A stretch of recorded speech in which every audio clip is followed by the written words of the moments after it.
Hello, hello, hello. How's everyone doing today? My overlay bugging out already? It's already bugging out. Refresh cache. There we go. There we go. How's everyone doing today? Ooh, gotta put my camera away.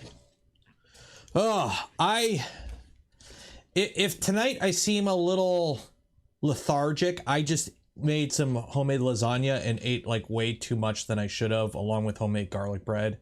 And yeah, I'm quite content right now. It was good. It was good. It was good. Ooh, cheese. Go. Oh no! Dropping stuff everywhere. Oh, it was so good though. So good. I haven't made homemade lasagna in forever. Okay, so hello everyone. Today it is Saturday night. We are carrying on with the salad fork build. We will be continuing on where we left off, which if I'm not mistaken, I think we're finally ready to play with the CAN bus stuff. So we'll get the CAN bus stuff set up. We'll install the firmware on the Big Tree Tech Manta 8. And per the usual, no prep work. We're going into this blind because I'm going to learn as you're going to learn. And also you're here to help me if I get stuck, because I haven't done this before yet. So yeah, I've got something on my glasses. My glasses, I can't see anything without my glasses. Comfortably numb. I've got a belly full of pasta. I'm good. This meat lasagna too is good. Hopefully I didn't use that paper towel for grease. Nope, we're good. Cool. So we're going to carry on with that, but as per the norm, housekeeping before we get started. So shout out to Polymaker. Every stream, we give away a spool of filament from Polymaker, and you are going to win. That's right. You. Yes, you. No, not you. Not you. No, not you. No, you got no chance. But you do have a chance to win. So enter for your chance to win some Polymaker filament. Link in the description. Shout out to DFH for 5 gifted memberships as well. Hey, speaking of, are you a community member? Are you a member of the Patreon?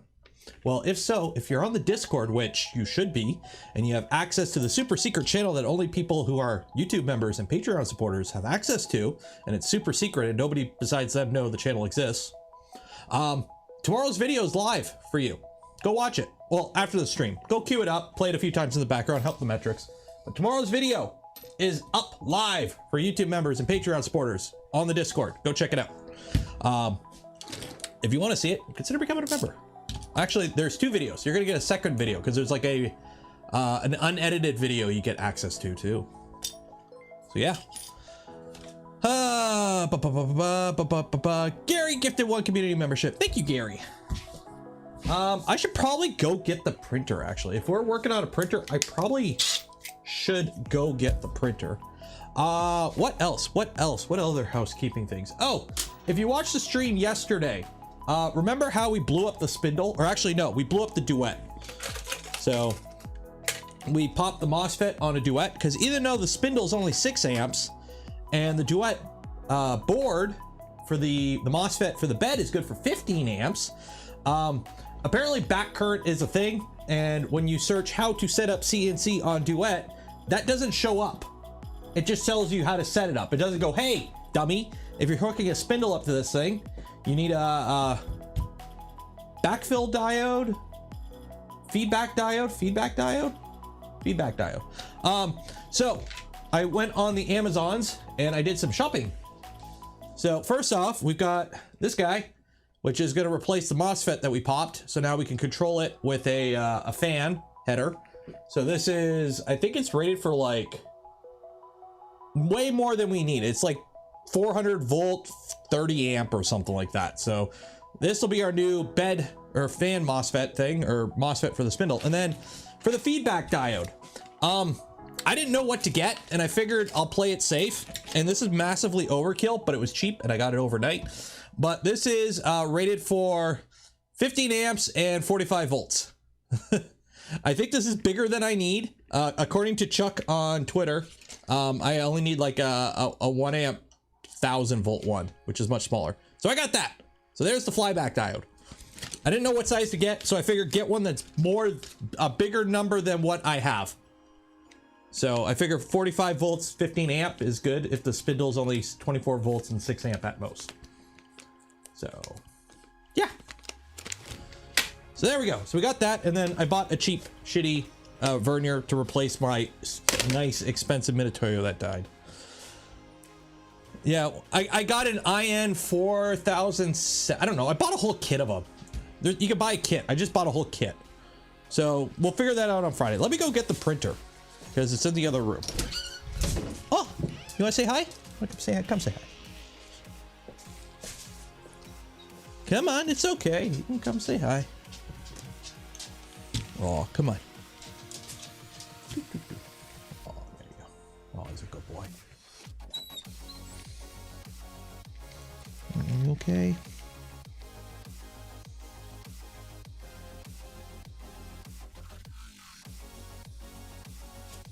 Sit. Shake paw. It's a pleasure doing business with you. It's a pleasure to meet you. How are the kids? Is everyone good? Okay. It's a good boy. Scooches. Scooches, scooches, scooches. Head pats. You want the head pats? Boop, boop, boop, boop, boop. You want the boop the snoot? Boop the snoot. Okay. Good doggo. Duff! $6.99. Doggo. Okay, you gotta back up. You gotta back up. You gotta back up, doggy. Coda, you gotta back up. Okay, beep beep. Okay, I'll do more breaths. I'm trying to work here. Somebody's preventing me from working. Okay. Yes? He's just standing there. He's standing there ominously. Okay. Okay, you gotta back up. There you go. Beep, beep, beep, beep. Beep, beep.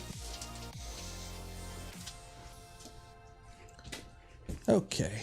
Printer.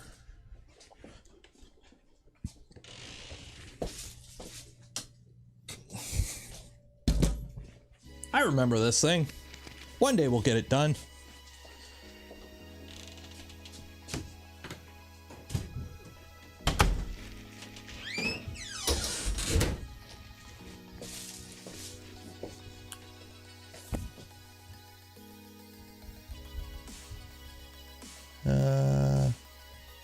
Yomi treats. He doesn't get treats because he's getting older. So he gets treats, but they're like not the fun treats because he's getting older and he's got to be healthy and whatnot. But yeah, it's not like Charlie. If you're familiar with Steve's channel, Charlie, the cat, having a 115-ish pound shepherd husky who sheds absolutely everywhere, sitting on your printer while you're trying to build it, that ain't gonna work. That ain't gonna work. Okay. So I think we're good there. I don't think I missed anything. There we go. There we go. The salad fork, yeah, it does. It uses the same mini afterburner. You could put a mini stealth burner on it. Which, by the way, somebody on the Facebook made a mini stealth burner. There is a mini stealth burner. It's an official one. Remember how I always rant about if you're going to name something that you created, don't use the name of the thing that already exists because it just confuses people. So if you're going to create your own tool head for a Voron, don't call it the mini stealth burner because there already is a stealth burner and there's already a mini stealth burner and they're both official and yours is not. So don't name it that. It's like the guy, this was years ago, tried to come out with a V2.5. No, don't do that. Don't just take a V2.4, throw some of your random mods on it that I don't think they ever actually finished and call it a V2.5. Just make up your own name. It's your own creation. Give it your own name. Don't just use the name that already exists and put something in front or after it because it just confuses people. Because you got people coming, oh, I'm running a mini stealth burner. Okay, well, what's the issue? Oh, you know, My 4010 fans. What do you mean 4010 fans? There's no many 4010s. Yeah, this many still. Yeah, don't do that. Okay. Finally caught me online. Yeah, I think it's the it's tonight the clock goes back. At least the clock goes back for me. So I think the Europeans, are you guys an extra hour ahead or an extra hour behind or not? I can't remember. Easier, don't go on Facebook. Well, I know I don't go on Facebook, but stuff makes it to the team. Okay. So where were we at with this? It's been like a hot minute. So let me pull up the manual here and kind of figure where we're at. So I think we had the build complete. Printers for ants. I'm pretty sure we had the build feature complete or hardware complete. Scratch builds, Micron, solid fork. Yeah, we get an extra hour of sleep tonight. Docs. Yeah, so we got all that. Clicky. Did it all. We got the clicky installed. That's all there. Wiring. There you go. There's all that. Yeah, I think we're all good there. I did put the little clips in. Actually, something I'm just realizing. Is there a Z switch in this? Did I not print off the Z switch, the little clicky Z switch? Is there supposed to be a clicky Z switch on this? STLs. Mobile screen. There we go. Clicky gantry frame. Is there a Z clicky? No, that's clicky. No idea. Yeah, there's no Z switch on this. So is it just straight up clicky on the Micron? There's no Z switch on the Micron. It just you only use clicky? Yeah. Oh, go away. Go away. Oh, watch this video. And let me get the fan going because it's hot in here. It's that time of the year where it's like you don't run your air conditioning because it's not worth it, but it still gets warm enough in the house where it's like, I wish I had my air conditioning on.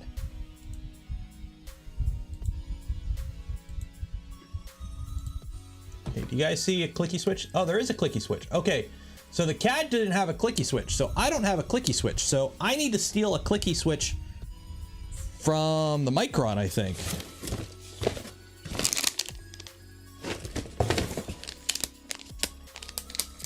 Got some extra gubbins here. Yeah, it's a Media Trident. Kirigami. Okay, that's Kirigami stuff. I've got a few things from some different kits hanging out in here. LDO stuff. Yeah, there's that. There's that. So we got to figure out a Z switch. Is that a Kirigami bed? That is a Kirigami bed. Cool. One of these days I'm going to put one in. But not today.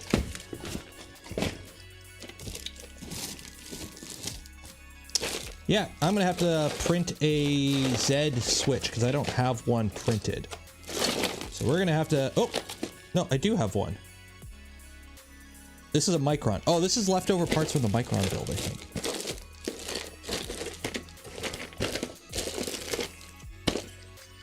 Because I don't think the kit from DFH came with the super fancy clicky.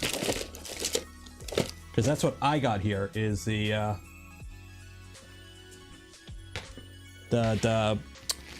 sex bolt. It's the sex bolt. I don't think this kit came with a sex bolt. Yeah, I don't believe it did. Yeah, so I'm gonna have to make up a normal one and use that. Yeah. So says I have a pin in the kit. Oh, okay. So it's just a normal switch and a pin. So let's see here. What do we got? What do we got? I dropped this. Oh, okay. I got a pin right here.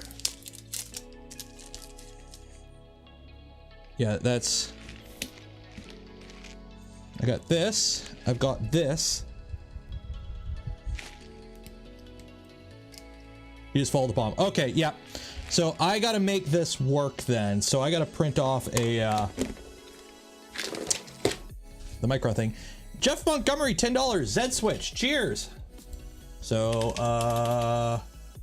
let's go back to printers for ants.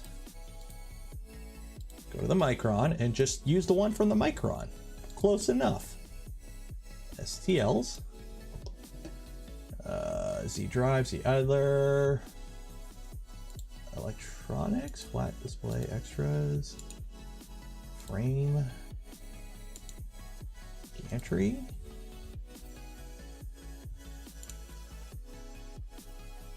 Tools.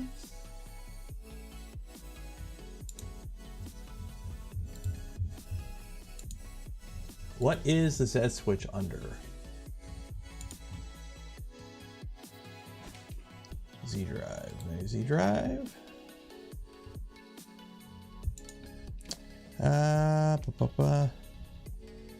Z idler, Z chain, tools, skirts, panels. Where's like bed?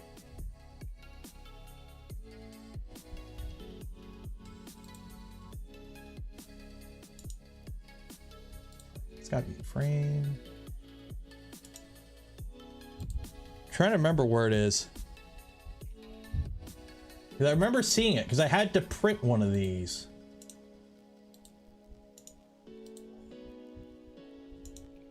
Still.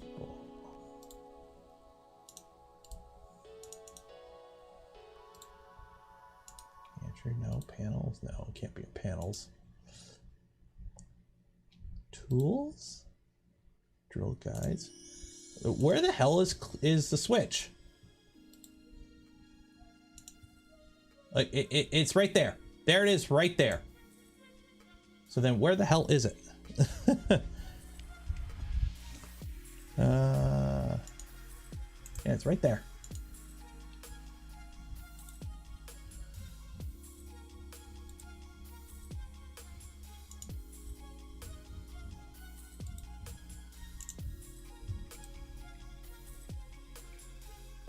Because I can't even find it in the salad fork repo.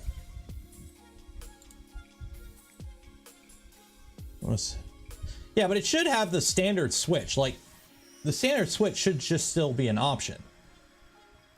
Like, it's just a clicky switch. Yeah, someone just DM me it on Discord if you can find it, because I don't want to spend forever doing that, because we have to do firmware stuff, because everyone loves firmware stuff. Do you love firmware stuff? I love firmware stuff.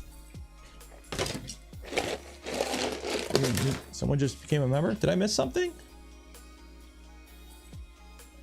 Narrow said DFH is in your fasteners. Blah, blah, blah, blah. Oh, Mopple, thank you for becoming a member. Cheers. Thank you. For those that don't know Mopple, they are a hero for getting my quad in the air, because without them, I would not have been able to slam it into the ground and break it.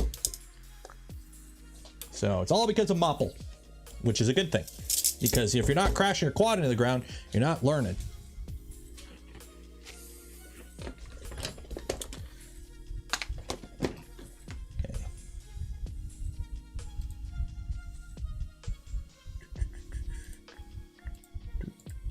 Discord. Nope, nobody.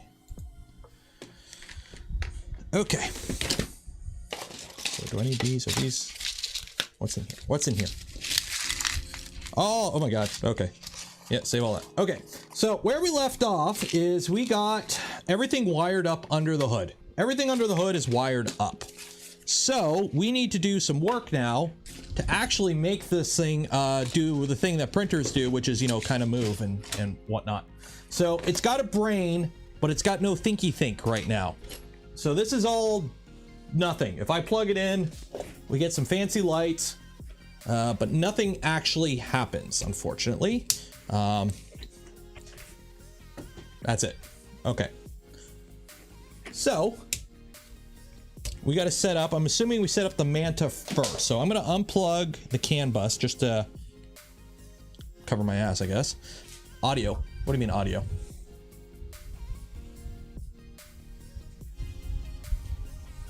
Audio.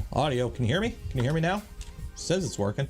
Okay, so what do we have in here? We got a Big Tree Tech Manta M8P. How do we set that up? Big TT Manta M8P. It's in motion folder. Okay, it's in the motion folder.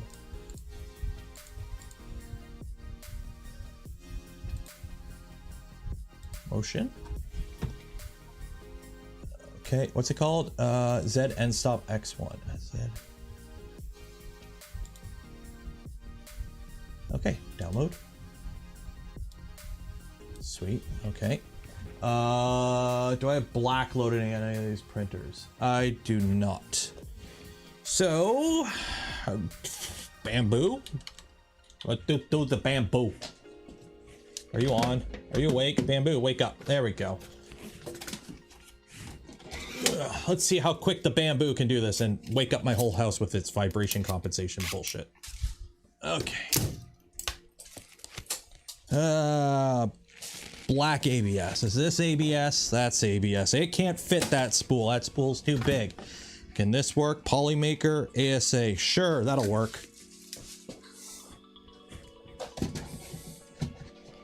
Cardboard spool, go! Okay, come on. AMS, do your stupid calibration. Yeah, you gotta check everyone now. Come on. Come on. Come on. Come on. Today, Junior. Okay, while I was doing that, let me load up Bamboo Studio.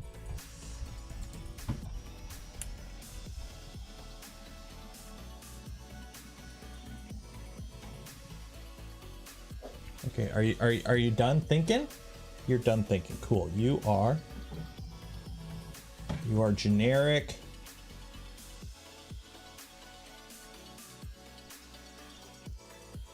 ASA. And you are black. There we go. Okay, cool. So now we come over here. We prepare. Load you up. Set end stop. Okay, cool. We are printing you with generic ASA. Slice. Slice. Come on. Sorry, I don't have any information about that, but I found something related. Do you want to know, can you 3D print without a slicer? No, I'm quite good with that, Google. Thank you. Oh, okay. Did you turn on my Google? I didn't turn on my Google. Okay. So this is a 7-minute print, but it's going to take like 20 minutes because of the stupid flow calibration, how long this thing takes to heat up. You a Mighty Car Mods fan by chance?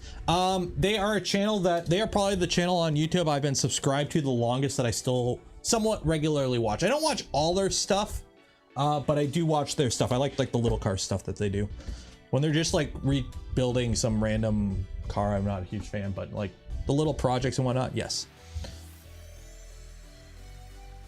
Well, we found the file, so I'm printing the file once this decides to, oh, Spaghetti Detective. Cool, cool. Cancel, cancel, ignore, cancel. An external disturbance was detected on force sensor 3. The heated bed might have touched something outside. Yeah, shut up. The bamboo is too smart for its own good. Okay. So now we need to wait for the bed to heat up. So this 7-minute part's going to take 40 minutes probably. Okay. Wants to know the color brand of that ice blue filament next to the bamboo, please. Oh, this is this stuff? Polyalchemy Elixir. You cannot buy it. Because Polyalchemy doesn't make Elixir anymore. Am I going to replace it? I'm not going to replace it. It works okay. It's just finicky. It's like, put it this way, bamboo. I have a replacement board I need to put in the tool head because that one has issues apparently. So at some point, I've got to swap out the actual tool head board on this thing. Like they sent me a whole new tool head board. I got to swap in. So if you want to see what the tool head board on a bamboo looks like, there you go. There's the one side and there's the other side. Yeah. It's got a driver on it? Maybe. Spin troll. Yeah, this thing doesn't use drivers, by the way. It's a spin troll thingy. You think they're afraid of that connector coming out?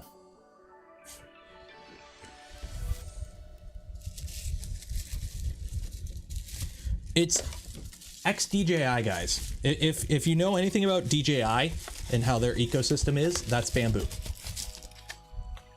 And they sent me an extra hotend though, so that's good. Because apparently my hotend is not the final provision. I don't know. Remember, I got a pre-release one, so. Okay. 2 brush drivers per motor and that micro. Yeah, their setup is weird. It's not. Please tell me I didn't kill my AirPods. Okay, there we go. Okay, so Manta M8P. Yeah, I got a feeling I killed my. I dropped this ear, and every now and then it makes like a staticky noise, like the noise canceling you can hear is like it's like an eh noise, and it's not too great. Okay, here are Big Tree Tech for makers by makers. Okay, cool. Whatever you say, boss. Digimaker still has polyalchemy? Nice. Okay.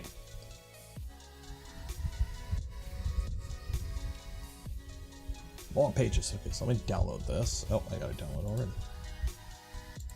So here's our board. So if you don't know what this board is, it's basically an octopus with a place where you can attach either Raspberry Pi CM4 or in our case here, the Big Tree Tech CB1 V2.1. Apparently it has issues with the Wi-Fi. We'll see.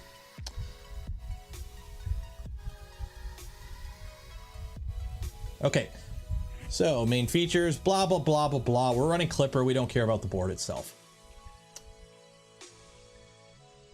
So where is the setup guide? There's all your pins. There's all that. The VREF bullshit. Don't need any of that. Don't need any of that. We're not playing with sensorless. Use 4 jumpers. So we got all that set up. Or no, we don't need 4 jumpers. Okay. Yeah, we don't need that. Yeah, we just got the one driver there, so we got that. Not playing with sensorless. We're not playing with any of that stuff. We're good there. Installing the core board. Okay, pay attention to the direction as shown. Okay, cool. So we got that. So we're installed. Okay.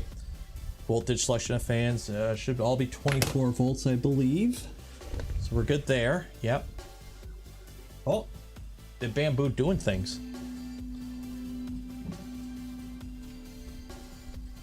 There's our wiring. We don't care about the wiring. We're all wired up. Okay, so how do I set up the software stuff? So there's your camera connector if you want. It's on the bottom. Same with display. It's on the bottom. I never reprinted that part for display, so we're not hooking the display up yet. Probes, cool. Fans, cool. Don't care. Okay, here we go. Setup. So we need to download the OS. So we're not using a Pi CM4. Because apparently this thing apparently has issues. I have a Pi CM4. I got a Raspberry Pi Pad 5 right here. Hey, you guys can see yourself.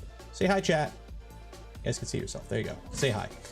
So I have a Pad CM4 on here because Big Tree Tech's like, hey, will you do a review on this? That'll happen someday. And I'm like, sure, if you send me a Raspberry Pi CM4, because I can't find one. So I got one right here if I need one.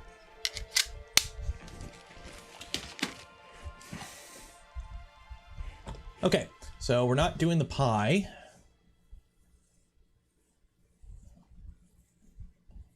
Okay, so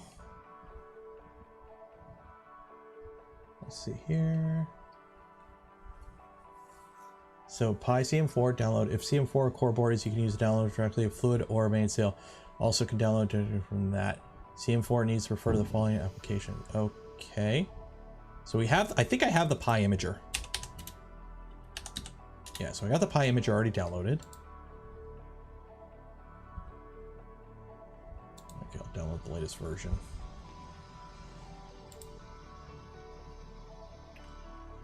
I love gigabit Ethernet. Install. Firmware 2.2 on CB1 should be stable. Okay. Okay, so write OS image, then CM4 light. Okay. So where does it say? So, okay, this is all CM4 stuff. Okay, so CB1. Okay, so if Bigtree Tech CB1 core board is used, you can download and install the image provided by Bigtree Tech. Okay, so I need to download this. V2.2. Okay. Mainsail kernel or bullseye.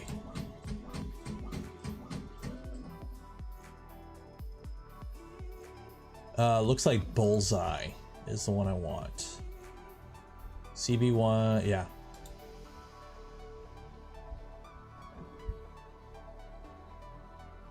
Yeah, that's a bamboo. If you hear any funky noises over the next little while, that's the bamboo doing the bamboo thing. Okay, so that's downloaded. Okay. You can download that. Okay, download that. Right OS. Plug the micro SD card into the computer via the USB reader. Select operating system. Okay, so I need a SD card apparently to get at this. So is the SD card on the thing or is it on the board? Well, let's just get an SD card going here. So I got SD cards. Yeah, I do have a little bit of noise canceling on. Just to make your guys' lives a little bit better. So I do run noise canceling on the stream. It's very mild though. Okay, so choose OS. What does it say? So choose OS, use custom, and downloads.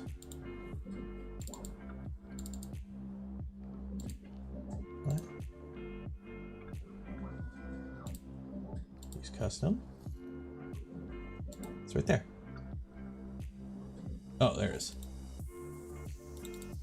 Okay, choose storage. There we go. Right.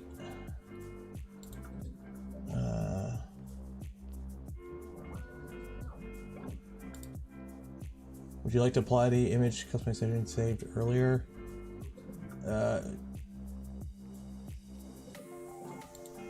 What is those settings?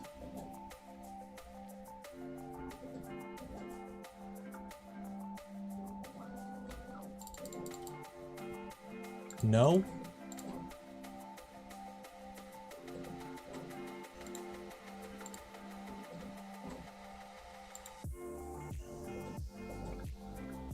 One second here.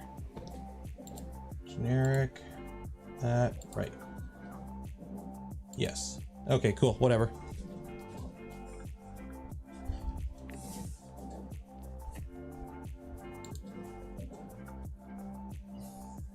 Use the mainsail one.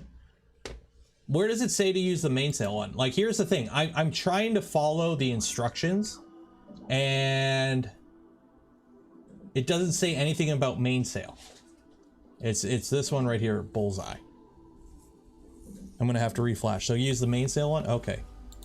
So let me download the mainsail one, which is mainsail. Okay. So let's cancel right.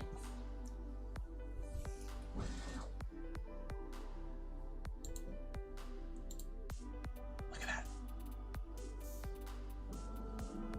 Almost 40 megabytes a second. Yeah.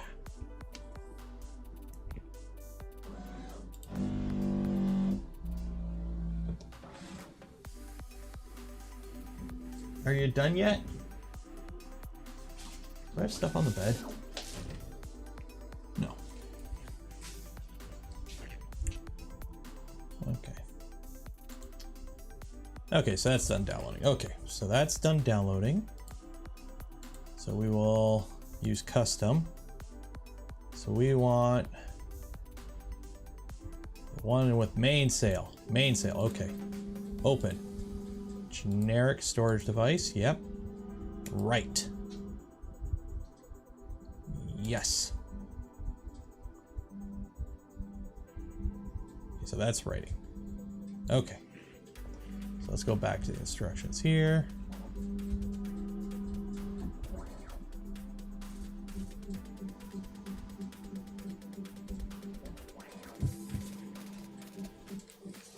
Micro LiDAR lens seems dirty. Please clean. The external disturbance was detected on force sensor 1. The heat bed plate might have touched something outside the bed. Ignore. Toasted walnut. Thank you for coming a member. Is there a way? Yeah, when you go to hit print, there's a button you can push that so you won't do the flow calibration. It's just, it defaults to on and I always forget to turn it off. So. Is what it is. Okay, so we're waiting for that to write. How you guys doing? I want to go flying. I took the time. I moved a bunch of the electronics around on this thing, so now the battery mounts on the top instead of the bottom because I crash into the ground more than I crash into things so far. Except for the one time that I crashed into the thing. But yeah, I want to go flying.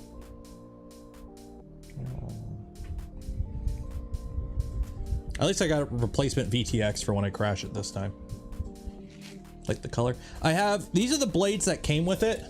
I do have like black blades, like they're like clear black, and those are the replacements. I only have 4 of these ones. By the way, I have a buzzer on here that I was tempted to get rid of to save weight because I'm really close to the limit. That buzzer has saved my butt so many times because when this thing crashes, you can't see it. It's like if you're in 6-inch grass, you can't see it. Do you have IR night vision? No, I have analog. But this is a baby Rattel too, so it actually can do pretty good at night apparently.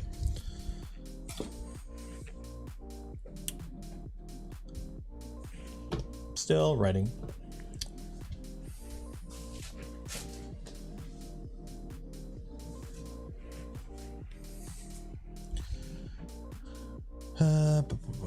And then I do have a better VTX, an 800 milliwatt VTX. So I'll swap that in at some point.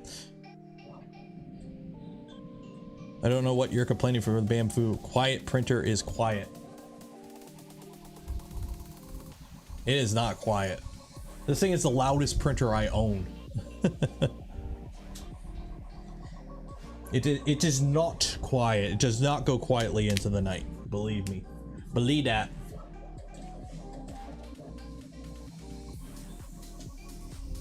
DJI Mini the other day at the bottom of the ocean. Yeah.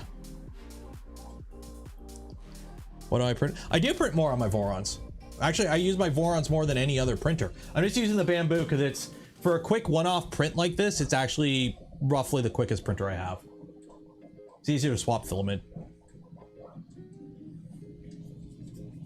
But like, all my Mando armor was printed on my Vorons, so I use the Vorons. Plus, I only have one of the Bamboo, and I don't run it at night because it wakes up the whole house.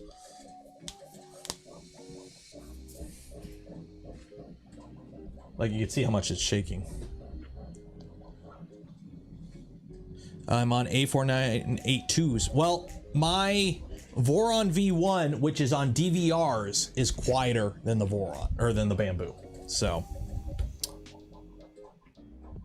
Oh yeah, the AMS is really nice. The AMS is probably the thing I like, but the problem with the AMS, you can already see this one spool's kind of crooked. It's very finicky with the spools. Like, it doesn't like cardboard spools at all. It'll feed them, but it's not reliable. A lot of spools just don't fit. A lot of spools just do not fit. You like Jesse filament, you can't use an AMS. It doesn't fit. So. Am I using the ERC for like a AMS or for the, or like for color? Yeah, I just use it for color selecting usually. I don't do a lot of multicolored prints. I don't. So normally for a while I was keeping like a spool of ABS, a spool of PETG, a spool of PLA, and just whatever I print. So. Okay, we done writing? We're done writing. Sweet, okay. So that is done. You can now remove the SD card from the reader. Cool. So, Wi-Fi settings. Skip this if you're using Ethernet. I am not, so I need to get me Wi-Fi settings set up.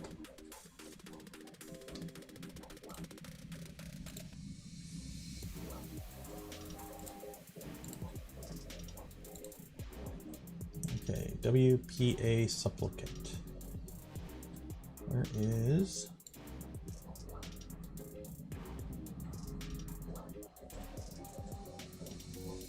Find where's WPA supplicant? Am I blind?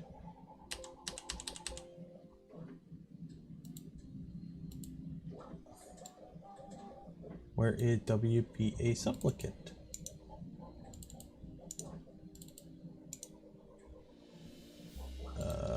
WPA. Oh yeah, the Replictech spools will not fit. Oh, I'll switch my screen when I go to put the Wi-Fi in, but I'm trying to find the... It doesn't exist. Well, how am I supposed to set up me Wi-Fi?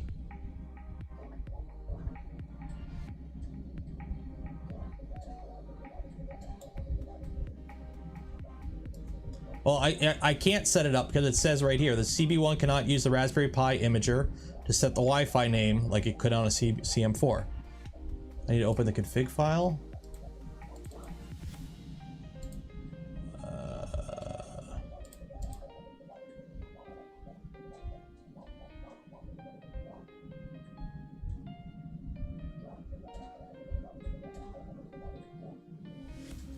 Stop trying to do something.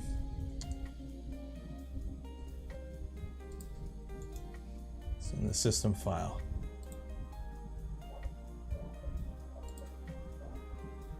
Oh, okay, here we go. So there we go. So it's SSID. So Wi-Fi AP. Wi-Fi SSID. Okay, here we go. Okay, so I'm going to. I'm loving all the not English.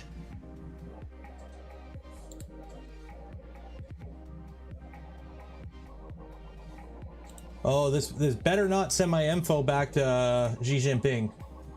File save. Okay. Okay, I guess that's it. Okay. Okay, so I did that. Install Clipper. So we've already done. So we got mainsail installed. So we already got mainsail installed. Okay.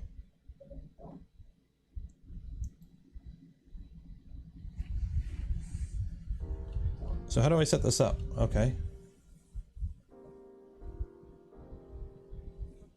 So where do I plug this in? Chassis cell. Okay, so I guess I gotta plug this SD card into the computer.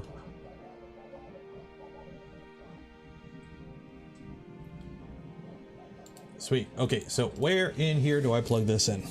So this is why I haven't done any of the cable management on this yet, is because I can pull the board out. I'm assuming it's this SD card here. Yeah, card. Okay.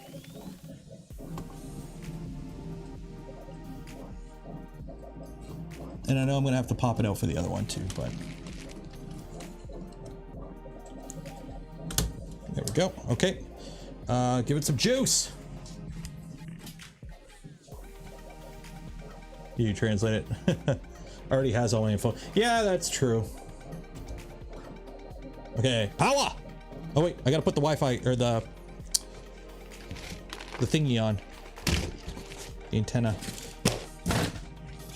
Fun fact, anytime something has an antenna, you need to make sure you attach the antenna before you turn it on, especially if it's a transmitter. Because you will fry, not all electronics, but some electronics, you can damage the electronics if you if it's supposed to have an antenna on a transmitter and you do not. Now, I'm pretty sure a little Wi-Fi module, you're not going to fry it if you don't have the antenna on it. But you're also going to get crap range, so. Speaking of, I hate UFL connections. All my homies hate UFL.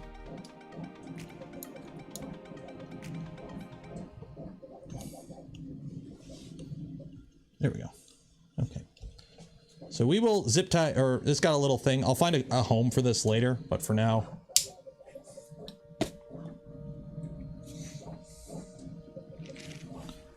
Is there a little light for the USB or the Wi-Fi?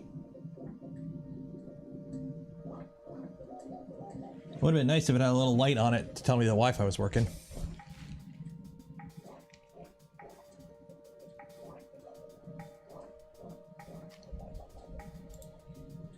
Your MAP already had it. So if it's already installed, that'd be great.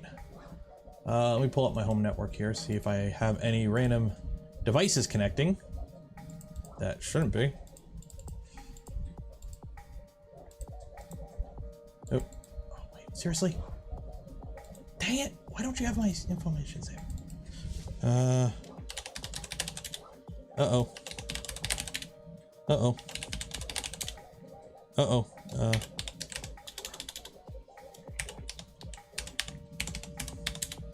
Uh-oh.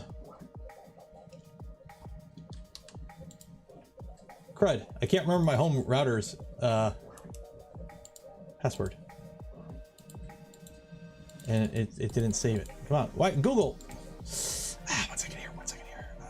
Fine. No.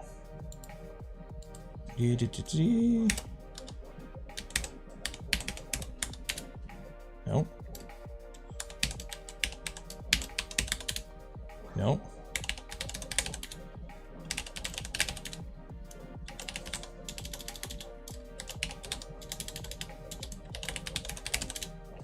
Dang it. I can't remember. Okay, let me go into my Google account settings. Passwords, password manager. Okay, so what is my password for that?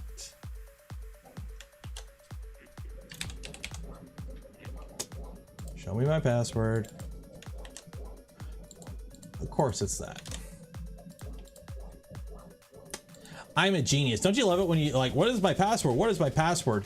And then it's exactly what you think it is. You didn't realize that you set it to that. Okay, it's not connecting. I've got nothing on my home network that would make sense for this.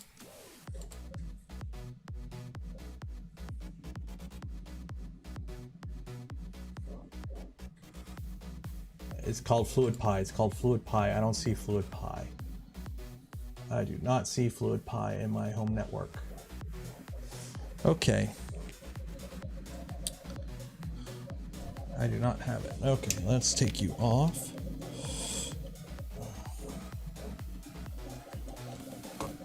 Let SD card out again, just double check.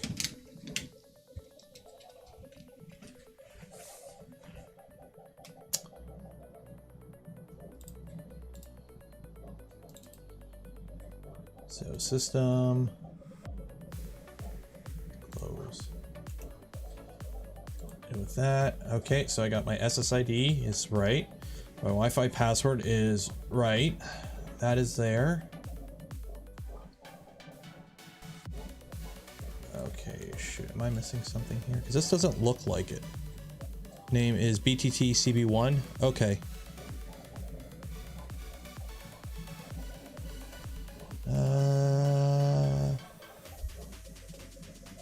Here's called Hurricane.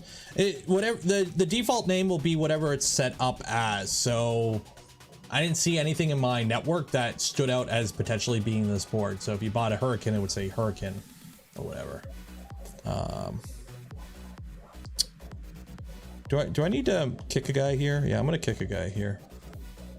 Like if you wanna keep playing bullshit, honey, I can kick you. Okay. Takes 1 to 2 minutes apparently. Okay, that's my Wi-Fi password. Wi-Fi AP equals false. Do I need to get rid of that? Oh, access point. No, I don't have an access point. Yeah, that seems right. Okay. Let's try it again.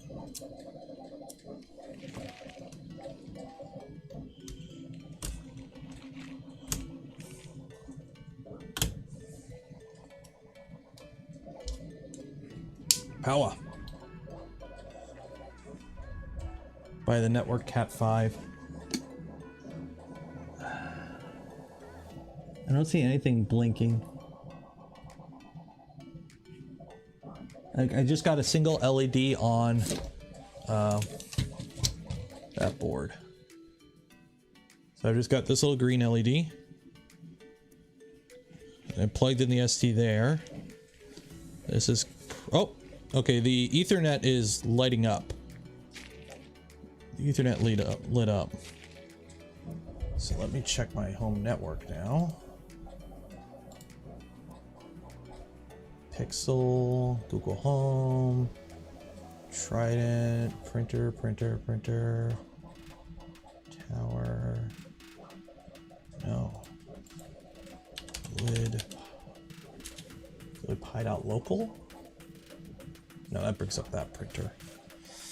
I ran into some issues with you and didn't want to boot properly on a regular, so I had a CM4. I swap it in a heartbeat.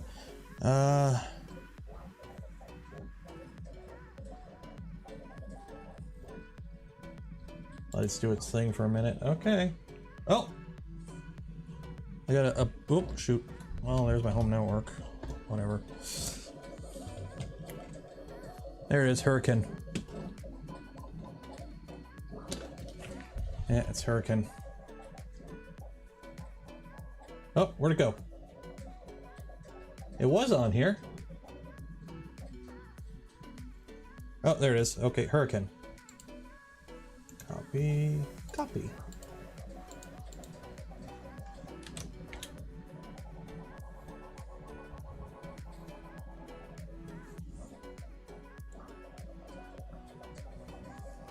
Let's wait for it to boot up.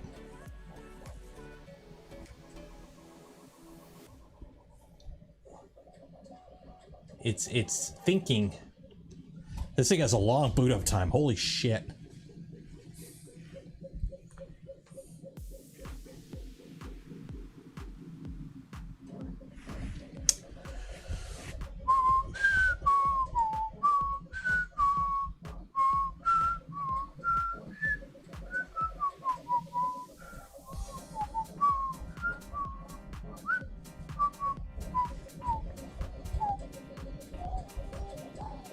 Can't hit the low note. There we go. Wow. Took you long enough.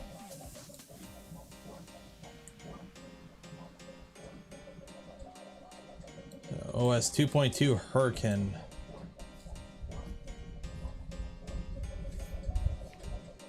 Okay, so first things first, this ain't freaking Hurricane. This is salad fork.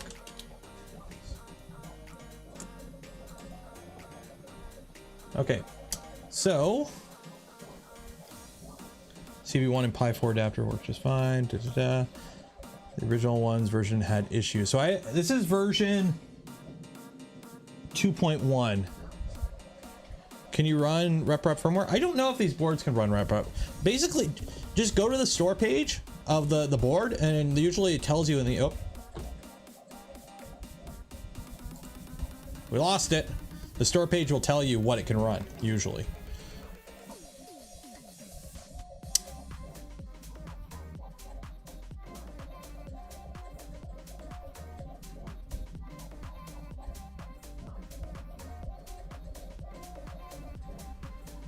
Okay. Hey, Steve. Okay, so now I got to figure out. Apparently, this might have Clipper installed on it. Apparently. CL.cfg. Let's see what they got in the main server. Oh, this is so slow.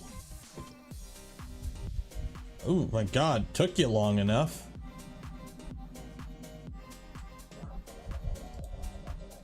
Printer.cfg.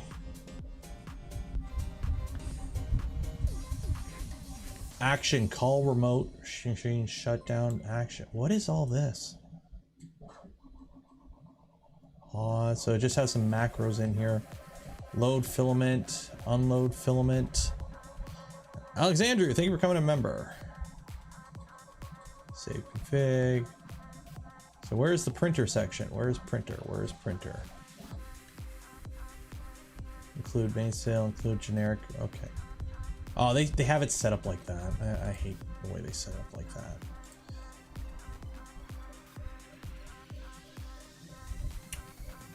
Okay, MCU. So serial ID is that. So STM32 Hurricane. Okay, so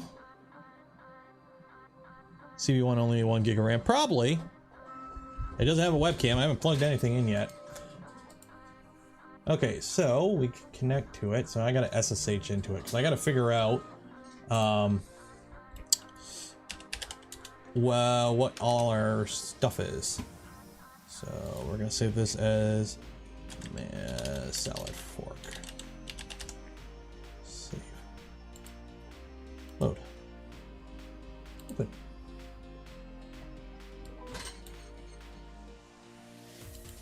Error. This is okay. Yep. Recognize that. Yep. Okay. Cool. So what's our login info? So it is BQ and BQ. Very creative. BQ. Actually, it's BQ. I believe it's BQ is the proper way to pronounce it, if I'm not mistaken. Also, holy shit, this is slow as crap. Hot. Okay, let that cool. Okay, so we got that. Compile firmware. So we already have Clipper installed. So after SSH connect device, enter the terminal. Okay, so we got to compile the firmware for this. Okay. So that.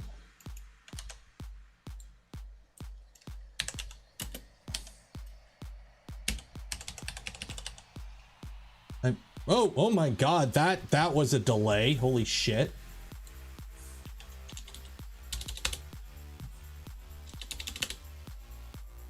One, two.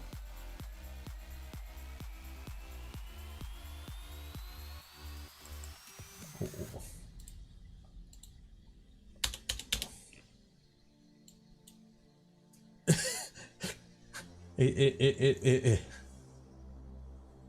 We're not even using the system. Why is this so slow? It's frozen.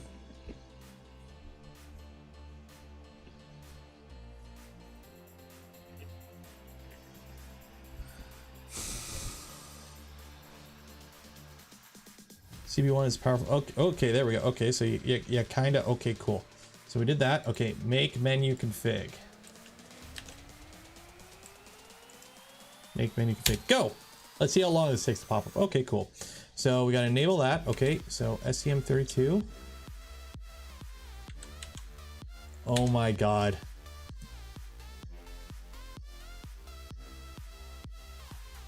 I pushed down and I pushed up. Okay, down. 1, 2, 3, 4, 5, 6, 7, 8, 9, 10. Enter. Okay, so we got STM32GOB1. Okay.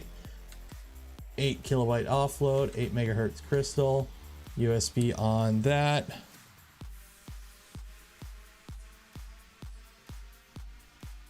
Okay.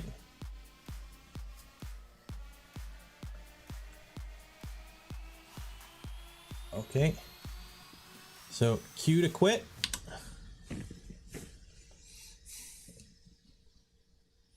I've got some. I've got a partial bottle of whiskey upstairs. I'm very tempted to get right now, because, like, you know, I could be doing more productive things while this is going on.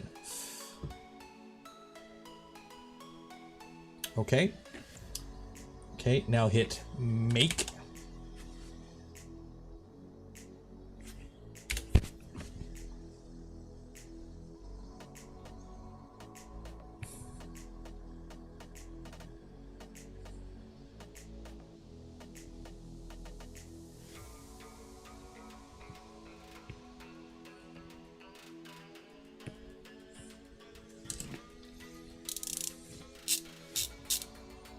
Okay, well, I'm gonna fiddle with my LTT store screwdriver. Ooh. I have a 4060X2. Still going.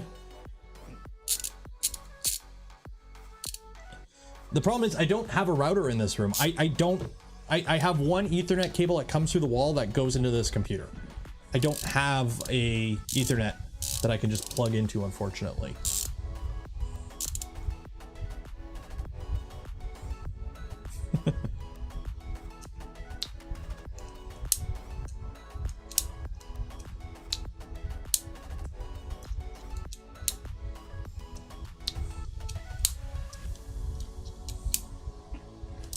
Oh, hey, it's done.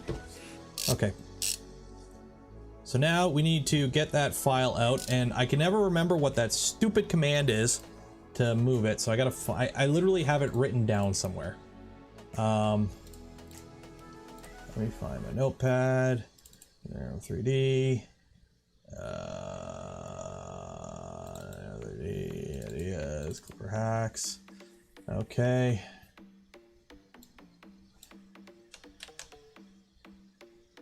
I think this is it.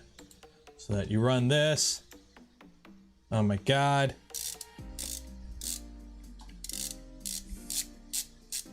Partial bottle of whiskey belongs. I need to get a funnel. Okay. Are you running?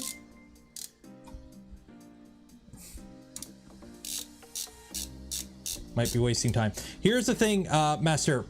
Whenever I do these setups, whenever I do these builds, if there is a manual, I follow the manual. So because I haven't played with the M8P before, and this is kind of like my experience with it, I'm following the docs that come with it. So if it says do X, I'm doing X.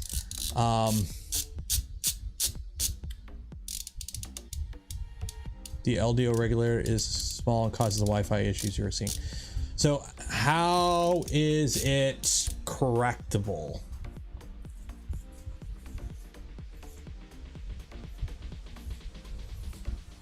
Is this correctable?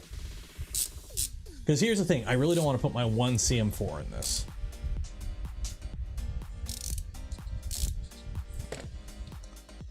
It's straight up frozen. It's straight up frozen. How are you this bad?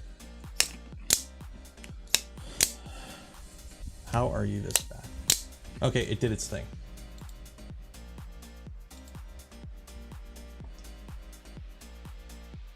Firmware.bin. There it is. Sweet. Download.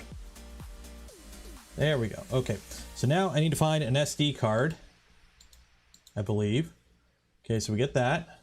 So update using SD card, rename to firmware, copy the SD card, root directory, insert the SD card into the SD card slot, and hit reset. So I need to find a little shitty SD card to do this with. Where are my shitty SD cards? Do I keep them in this? Maybe this is where I keep my SD cards that are shitty. Seriously, I don't have, where's my little crappy ones? There we go. That'll work. I purposely keep like really crappy SD cards, like little 128 megabyte ones for this kind of application.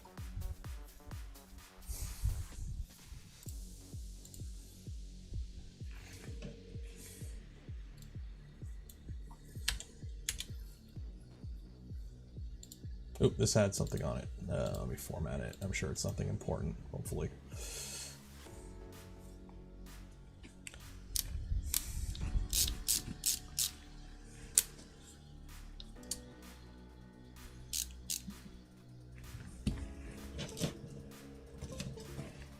Damn it. No, I don't want that. Right click. Right clicking a format takes too long. Screw it. I'm just going to use a good SD card. Just one of these ones. It's not like it's got to stay in there. Okay.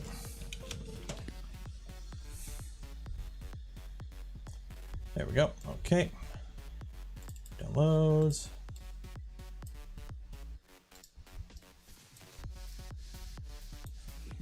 Okay, so rename clipper.bin to firmware.bin. It's already renamed because part of our little fancy command there, clipper out to that, and it moves it to, changes it to the name firmware.bin. Okay, so we've done that. We got it on there. And then I take it out of this.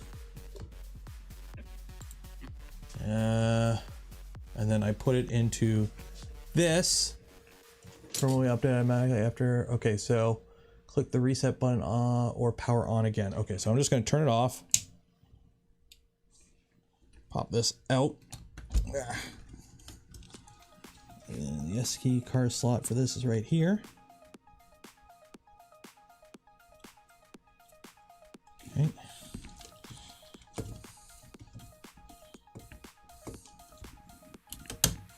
Okay, turn it on. Oh, it did some little flashes. I think we're good.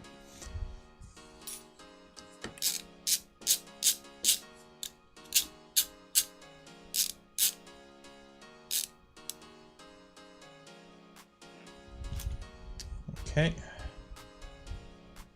After the update, firmware on the bin should be renamed as firmware.cure. So let me. Okay, I can't pull that out. Pull that out. Come on. Yeah. Let me see if this is updated. No, it still says firmware.bin, so it wasn't updated. So.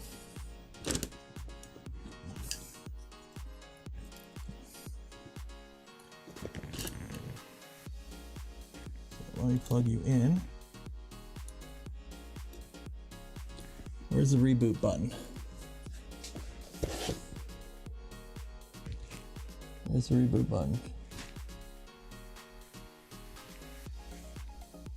Where's the reboot button? Oh, reset. Is it reset?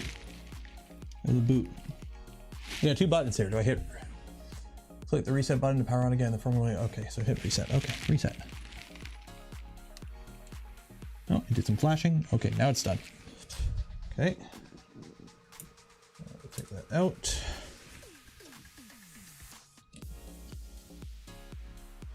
It's still calling it firmware.bin. Apparently it's supposed to be renamed to firmware.cure when it's done. Is that capitalized? It shouldn't need to be capitalized. Yeah, just firmware. You see right here, just called firmware.bin.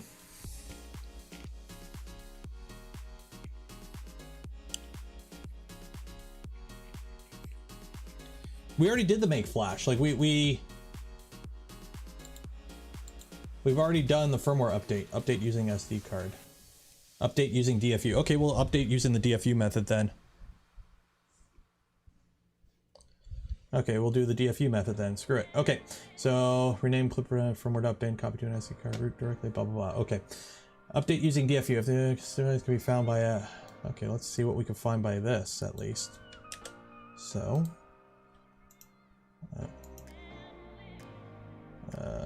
reset terminal.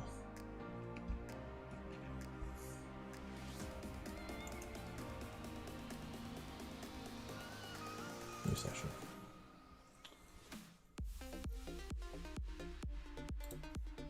Load.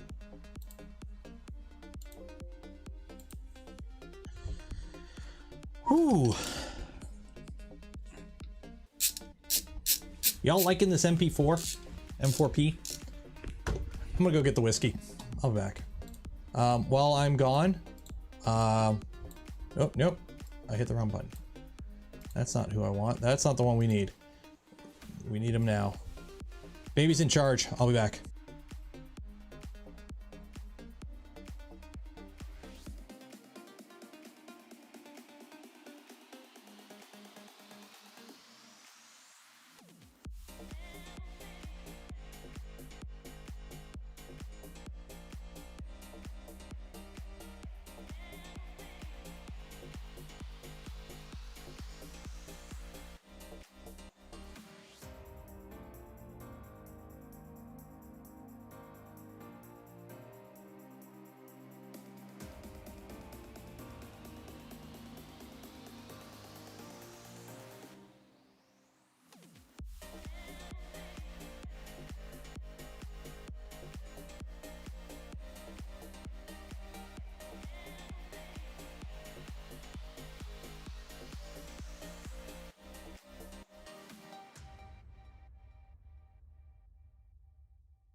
Cheers.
Don't see whiskey on a Voron sourcing guide. It's on the amendum. There's like an additional information section.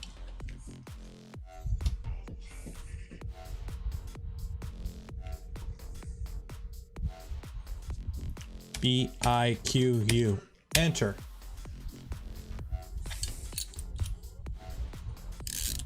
Reset session. Okay. Muted. I'm not muted. You're muted.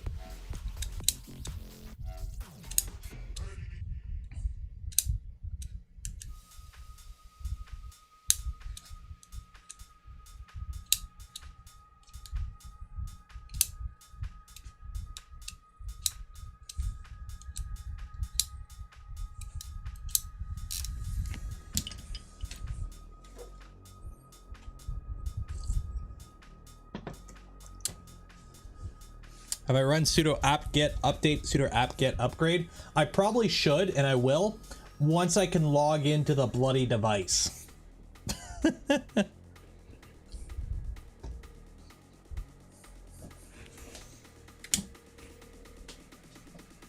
Hey, we got this guy.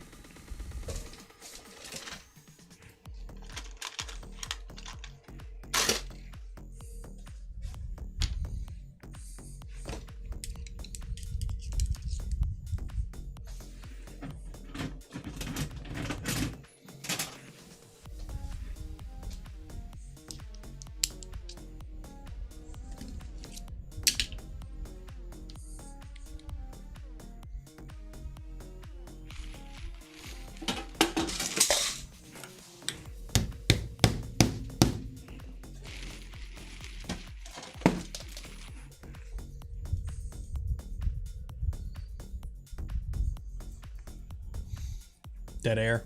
What do you mean dead air?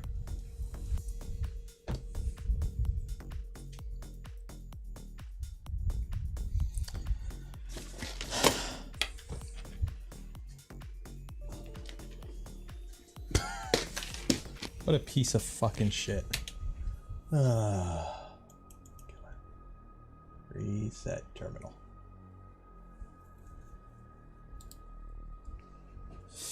What a piece of junk!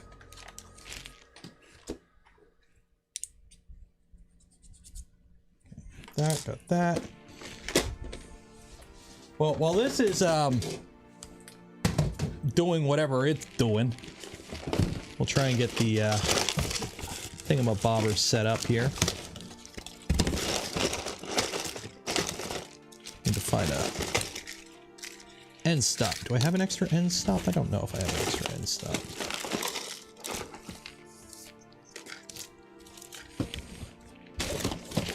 I'm assuming I do. I'm assuming DFH sent me one. It's just this kit, I've kind of bumped it around so many times. I'll just grab from stock. Because I should have some more. I bought a bunch.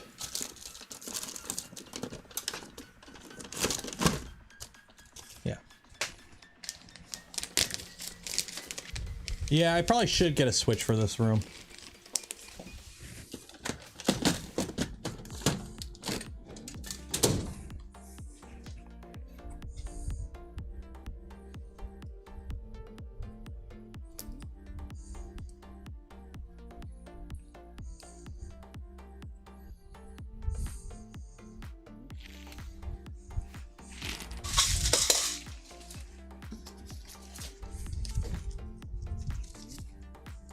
Check out Ubiquiti routers.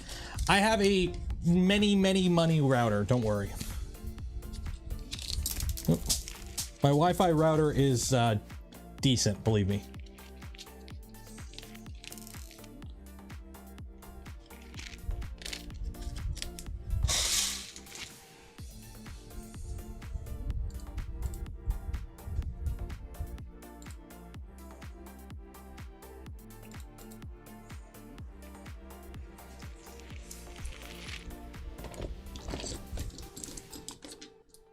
How you doing? I'm doing great.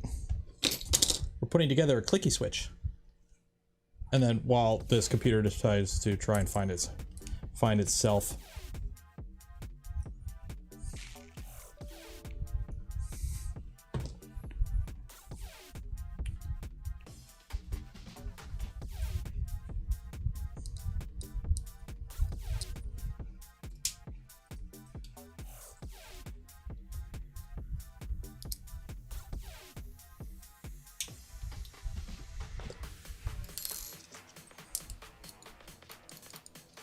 Okay, so we're gonna do the fun little trick that if you don't know how to do this, if you got to do a clicky switch, okay, you got your clicky switch here, okay, and you could just solder 2 wires on, but we're gonna be fancy. So let me get a Molex or JST kit here. And what you do is you're going to basically solder in these wires to these connectors. And then this will allow you to put a pin in here and just connect it via that.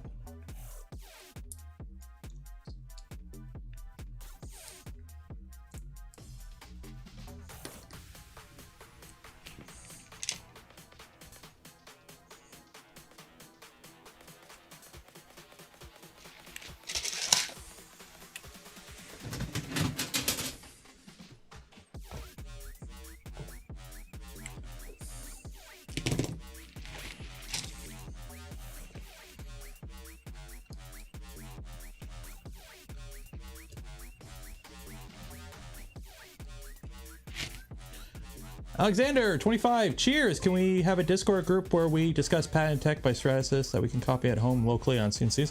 If you want to do that, go ahead, but I'm not going to facilitate that.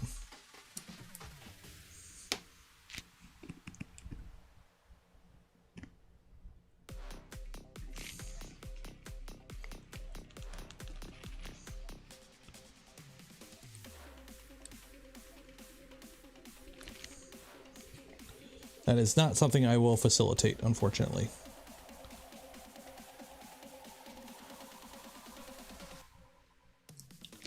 Okay, so put a little dab of super glue in here.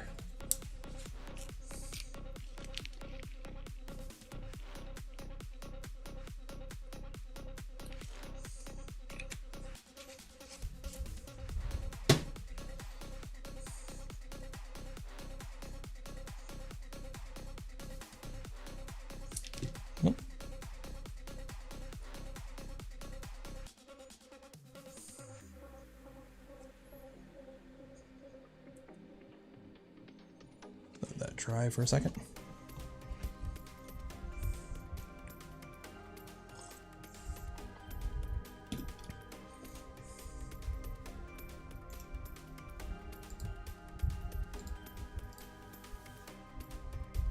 I can't believe how bad this is.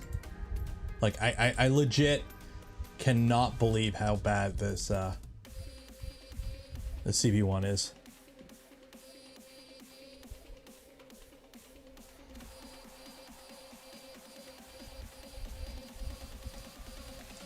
Okay, get my soldering iron. Get some solder. Dang it.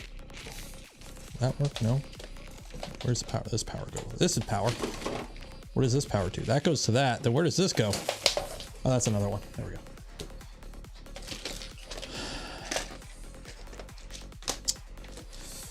Thing is, I have a pad CM4, but I'm not saying I'm wasting it, but I don't want to use it in this. So I don't know. We'll see. We'll figure something out.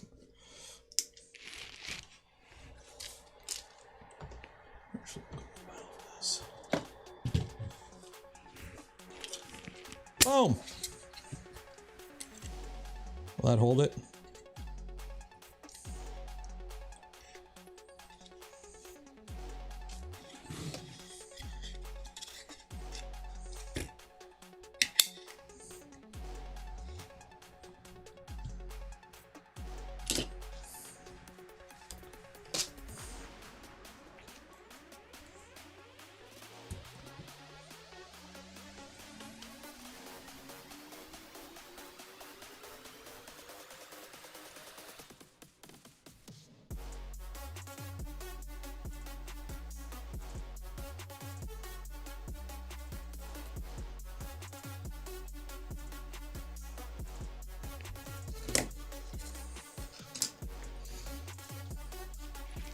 And then what I'm going to do is find a little piece of wire.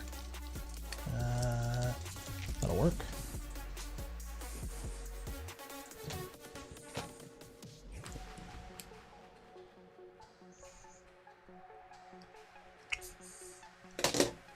If you want to, Andrew.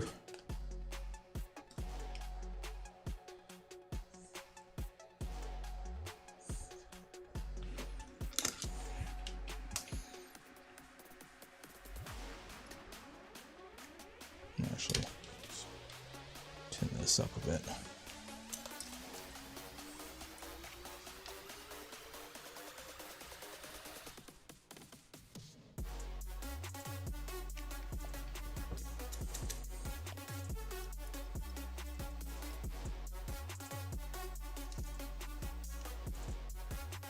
No, that didn't work.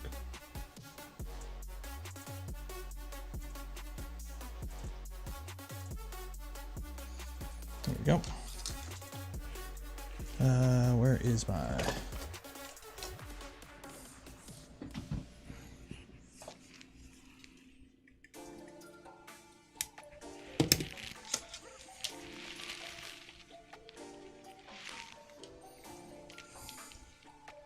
Now you may be asking, why are you attaching the middle one? Well, it's just for reinforcement.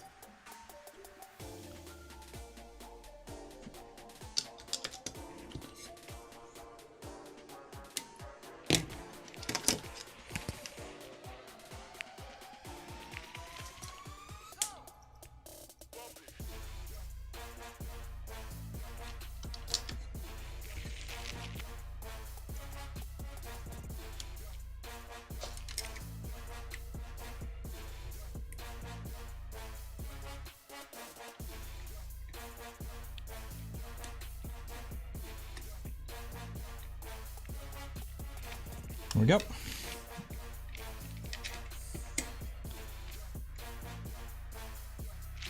So now that switch is connected. Make sure when you put it in there that the actual switch is at the bottom. So when you put your pin in, it actually pushes on the button because you can have it offset.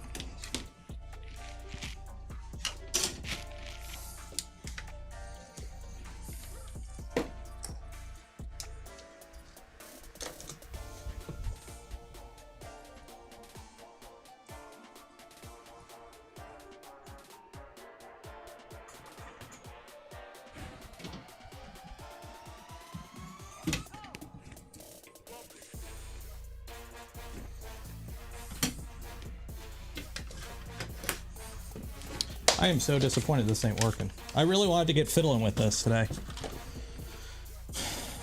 Alas, poor York. Again. Again. Like...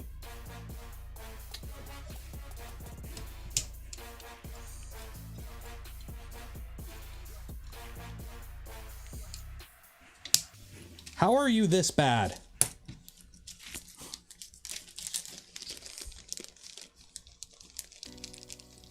How are you this shit?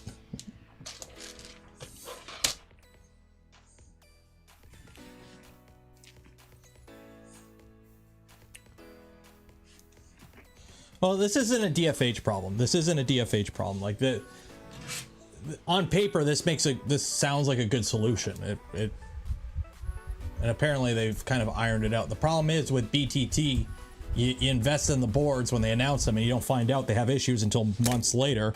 And then by the time you go to correct the issue, they don't even make the bloody board anymore. Because BTT.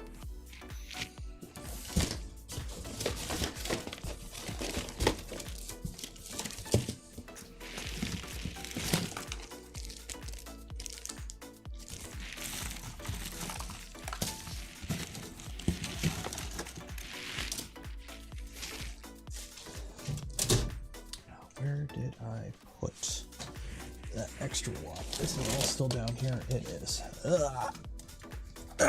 There we go.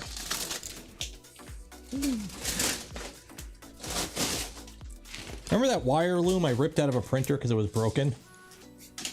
It's been like just chilling on the ground and I've been using it for like this kind of stuff for a while now. Because there's no way in hell I'm gonna organize this. So I just kind of leave it on the ground. It's like, I need some random PTFE wire. Okay.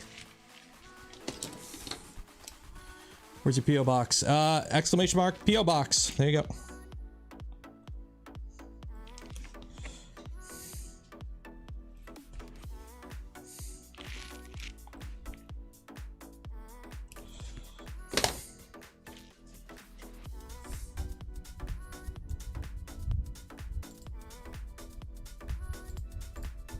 try one more time. I'm gonna try one more time and then we're gonna, no, not salad fork, or not switch wire.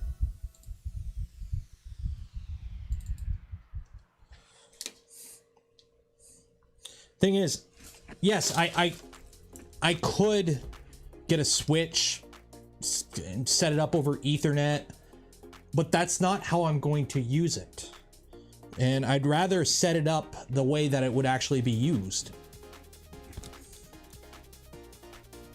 So that's why I don't want to like set it up a way that I'm not going to use it, because that's not how I'm going to use it. So I'd just be setting it up to do it a different way, differently later. So if you get what I'm laying down. Ooh, ooh, ooh, we got something. Okay, got something. BIQU, enter.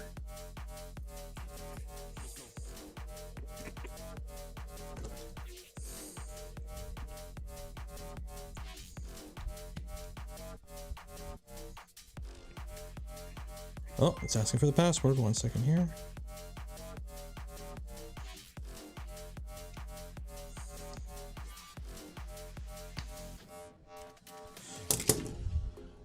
BIQU, enter. Oh, Alexander 25, cheers. Just Zach, 2 Creality boards. Also, what reliable do we have on VTT Flyer?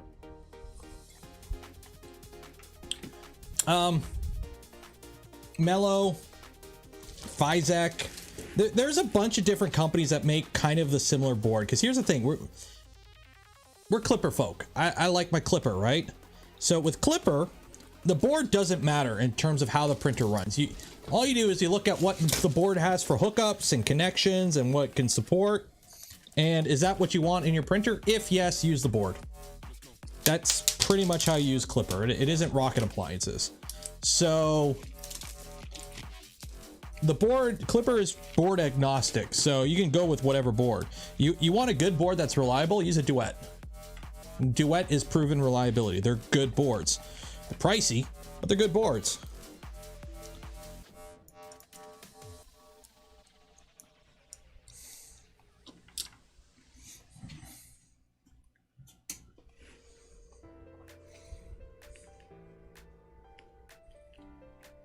Does not like Pi boards like Pi 4. I've got a Pi. I've got lots of Pis. I like my Pis.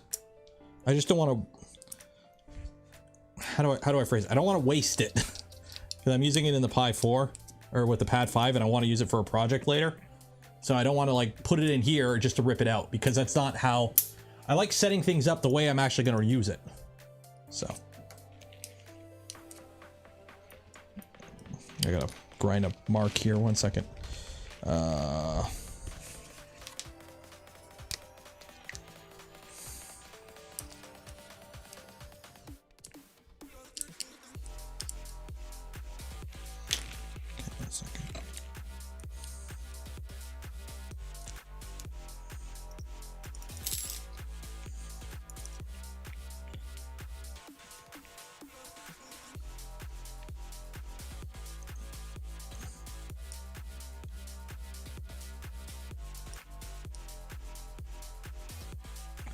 Cool.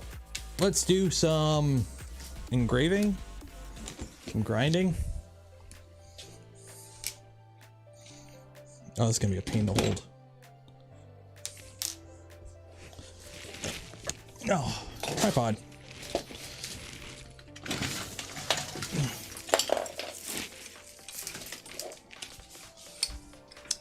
And it disconnected again. Off.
Want to upgrade that to an 8220? What's an 8220? You're talking about a vise? I don't need to.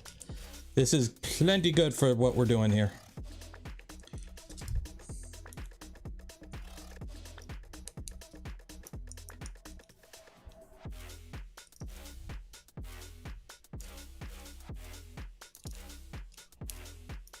No, I need a little bit more off the top.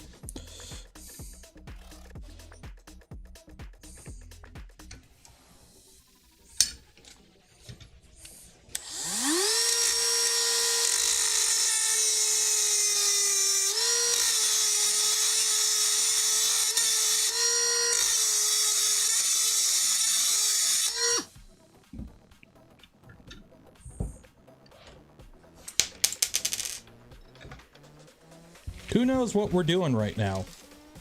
Who here knows what we're doing and can tell the audience what we're doing? Oh, I'm using an 8220? Oh, I don't know. I bought this. It was on sale. It's battery powered. It's good enough for the dremmeling I gotta do. Burning my fingers. No. Close, but no.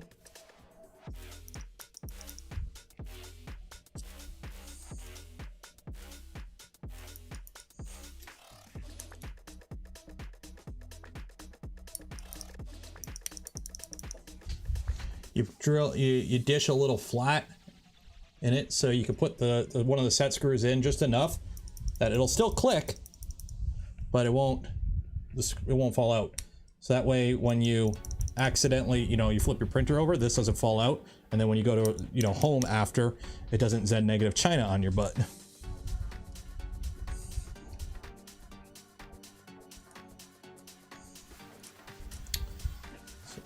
Get some of my patented Loctite here.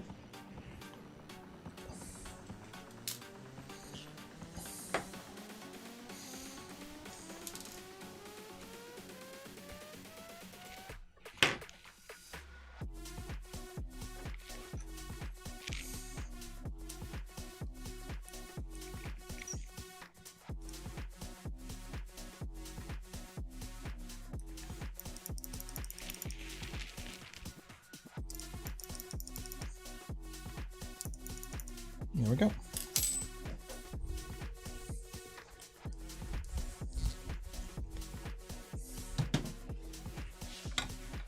Easy peasy.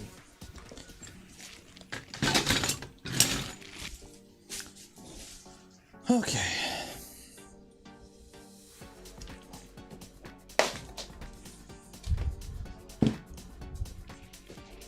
Stop having emergencies. I'm not having an emergency. Is that nail polish? Yeah, nail polish works very good as a cheap alternative to thread locker in an application where you don't want to actually lock the screw too much. You just want to keep it from like walking itself out essentially.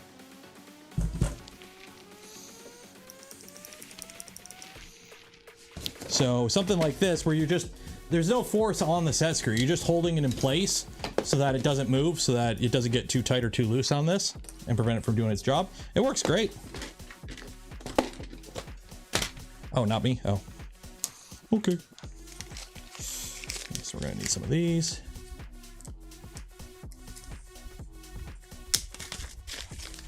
Just use a nuclear probe. Yeah, you could. It's your printer, man. You do whatever you want.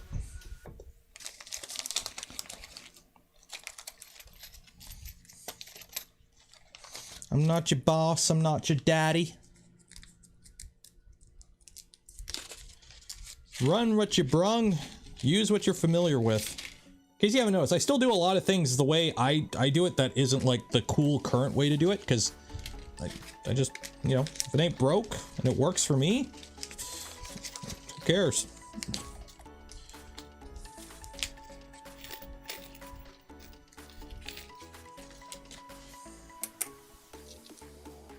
Oh, will that work? And that'll work. Sweet. Okay. Let me get some hot glue on the bottom of this just to seal it up. So once we get the Z switch installed, since we can't really go much further, what do you guys want to do for the rest of the stream? the wife know where her nail polish is? Yeah, her nail polish is where she left it because I bought this. I didn't steal it. I went to the dollar store and used my own credit card and paid for it. I'm a big boy.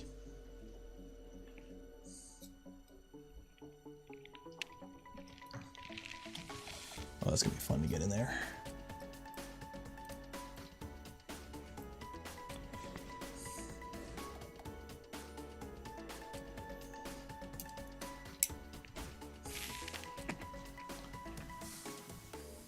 Nail polish for $3. Yeah, works great. Use my credit card. Yeah, it's a business expense. Why would I not use the business card for business expenses?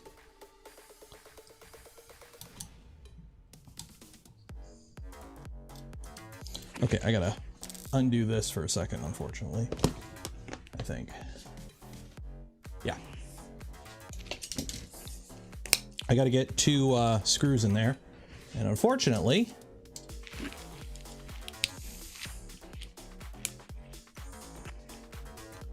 I can't just slide them in there, so.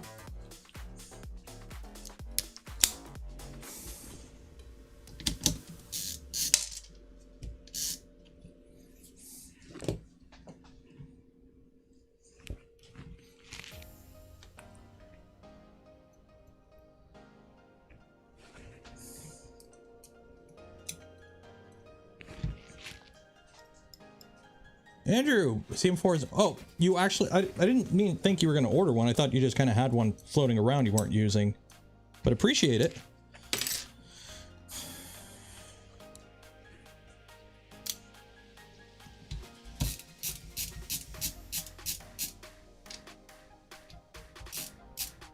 Might have to flip this over to get that up in there. Shoot.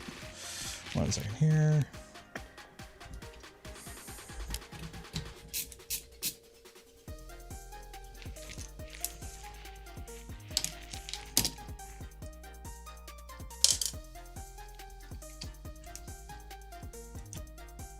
There we go.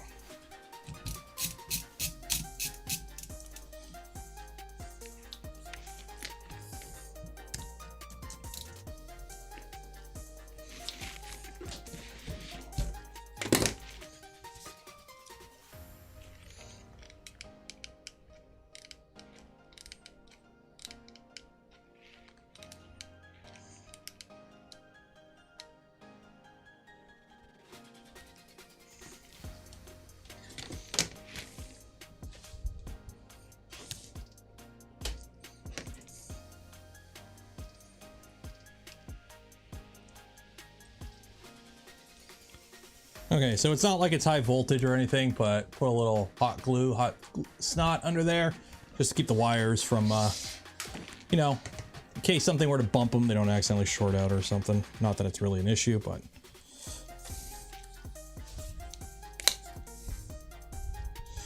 Have any experience of having, it's got eMMC. Okay.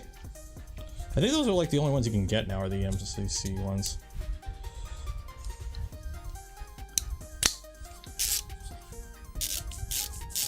Maple Leaf Makers, cheers, thank you. $20, it is a nice machine. Too bad we can't get it to work. It'd be a nice machine if it was working, but it is what it is. Okay.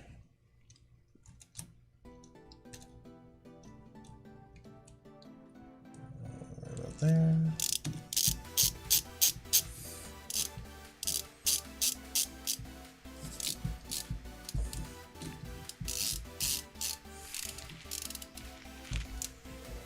Okay, so now we got our clicky switch, which this should be able to reach. Oh yeah, it's got miles of room. Okay, so we got our clicky switch. Goes click.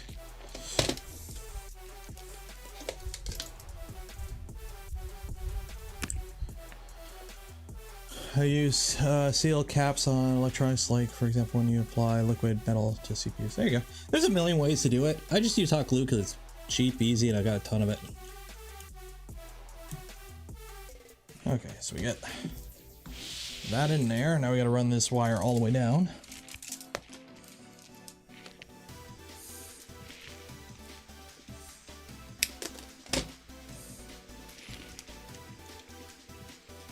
And of course, I've already got zip ties on here, so I'm gonna have to cut my zip ties. Fiddlesticks. Am I liking the LTT screwdriver? I'm trying to use it for every build I'm doing right now, just to kind of get the, is this good for using with a 3D printer build experience. And so far I'm liking it. I legit, like, no, as the kids would say, no cap. I'm actually liking it. It works really good. It's basically just a really good screwdriver. The light ratcheting mechanism, the fact that like you don't need a lot of force to actually make it ratchet, is super nice with electronics and like the size of screws you're using on a 3D printer. The only real downside to it is the fact that it's a full-size screwdriver. So yeah, you can't get it in everywhere. It's big, but like, you know, anything where you can actually get a full screwdriver, it's awesome. And the ratchet is actually really nice. So, and I'll talk about it in a second here, but I went and bought a full set of bits for it that are metric. So I've set it up specifically for 3D printer building. So the actual like bits that I keep in here are, the top row is all metric. So I got well, it's H, right? It's the H. So it's H 1.5 all the way up to H5 for screws. So pretty much every screw from M2 to like M6 you can attach with this button and hand socket head. And then down here I got the magnet, 2 Phillips for like terminals and whatnot on powers and whatnot supplies, and a flathead. So it's pretty much set up specifically for 3D printer building, the way I have it set up, of what I carry on it. And so far it's been pretty dang good. Like, there are a few times when I've had to use a Allen key just for like space and whatnot. Like I literally didn't have the room to get a the screwdriver in, but for normal, like a lot of it, it's fine.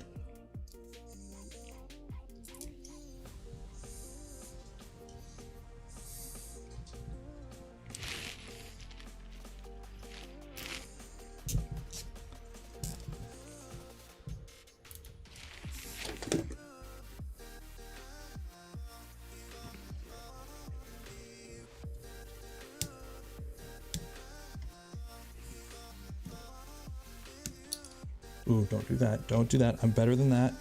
I am better than that. Ooh. Okay, now I gotta run this through.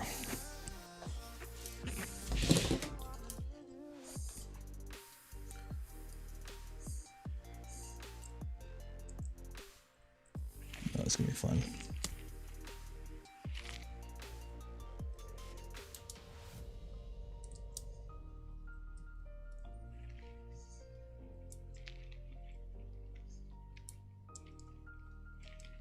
In your hole. Where is the tweezers?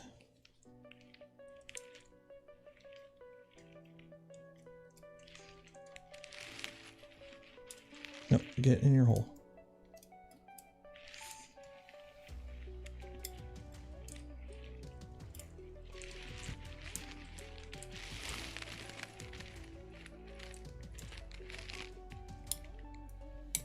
Come on.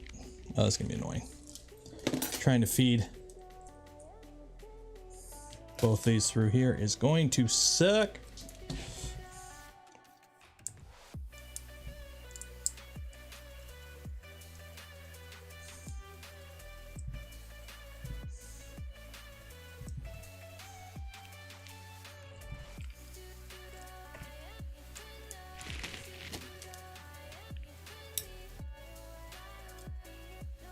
Come on, come on, come on. So while I'm fiddling with this and having the greatest time of my life, if you want a great time too, you should enter the draw in the video description. Every stream we give away a spool filament from Polymaker. And if you want to win some, you can. Because somebody's got to win. It might as well be you. So if you enter to win at the end of the stream, we will do a draw. And then we will give away the spool of filament from Polymaker. Every stream we do that.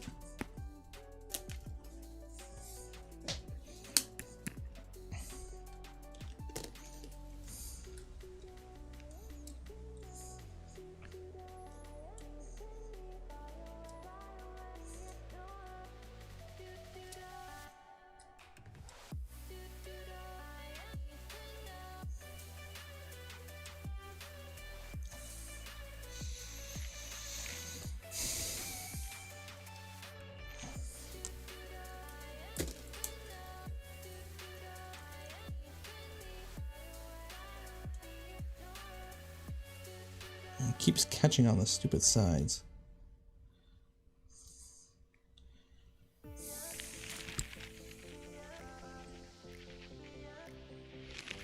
Ooh, gotcha. Gotcha, bitch. All the way through.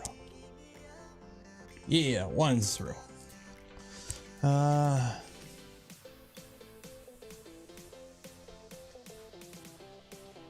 If you want to have a good time, call. I mean, if you are looking for a good time, join the Discord. A lot of cool people on there. And you can participate in the monthly contest, because every month we do a giveaway, a contest giveaway. And I took a quick little peek in the channel for this month's contest, which is print something practical for once. And a lot of good entries. A lot of good entries. I didn't really delve for too long, because I don't want to get spoiled. But, you know, just quick glance through, make sure nobody's posting anything they're not supposed to as well. And, yeah, there's a lot of cool things in there. So if you want a chance to win some sweet Only Benchies merch, along with some Polymaker filament, you should enter. Because somebody's got to win. Might as well be you.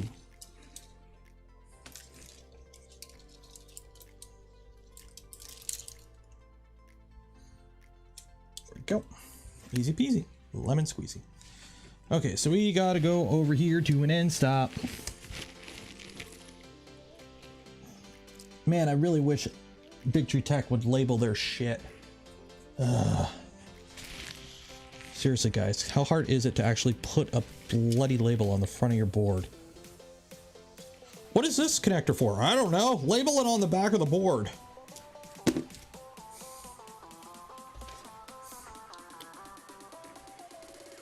What if they like have the board wired in and they want to add one more connection? Well, make them go look for the obscure PDF on our GitHub. That'll be the right way to do it. But make sure there's 8 revisions of it. Where are we going to put the name of the revision so they know which revision? On the back of the board.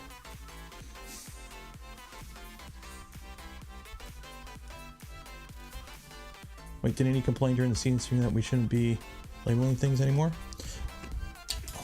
Like, at least put a number that says end stop. The complaining about labeling thing is labeling your motors XYZ E0 to E5. That is what I'm complaining about.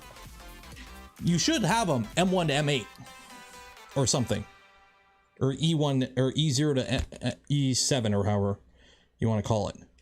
Like, there should be labeling. It's just consistent labeling.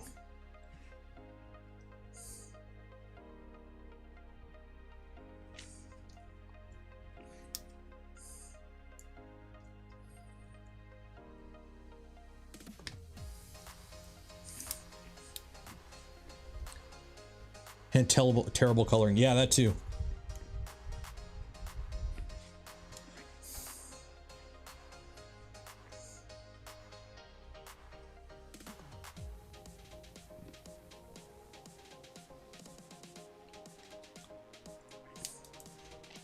Okay, that connector didn't want to work. H is for hot stuff.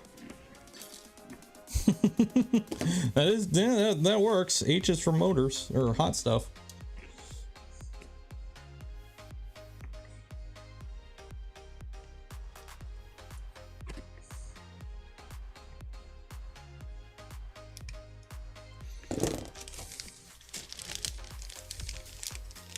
Okay, I know I have fancy black connectors for this board, but I'm lazy. I'm going to use white for this. Okay, so that goes there. So I'm hoping both these motors or both these end stops are wired up the same. So I really don't want to short something out here. Let me just double check. You know, it's not like I really trust Big Tree Tech.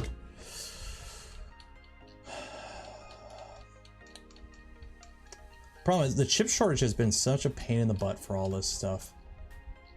Like, it's screwed up so much stuff over the years. Like, it's pushed so much back. We'd all be playing with our Prusa XLs right now if it wasn't for it. Okay, let me zoom in a million times so I can actually read this. Okay, end stops. Okay, so we got 5 volt is on the far side, so I don't need 5 volt. Okay.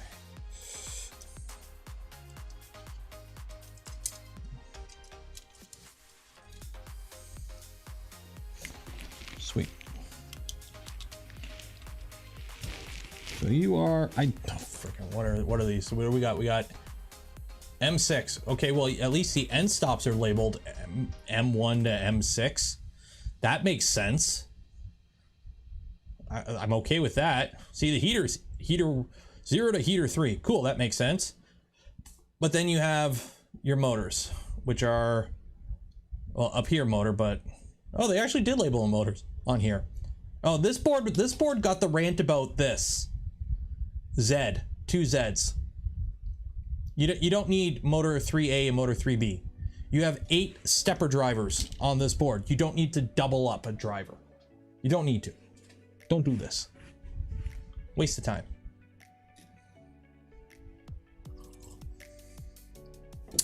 In terms of build volume, what do you think is best bang for your buck? 120, 160, or 180? Depends on what you are doing with the printer. It really depends. Like, let's get this guy up here. So this is, okay. This is a salad fork. Oh, dang it, it's buried in there. I gotta dig it out. Okay.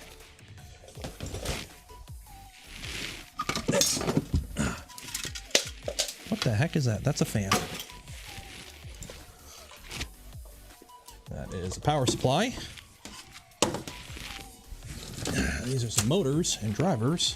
Go in that box. Okay, here's the salad fork. Okay, so if you're wondering about capacities and sizes,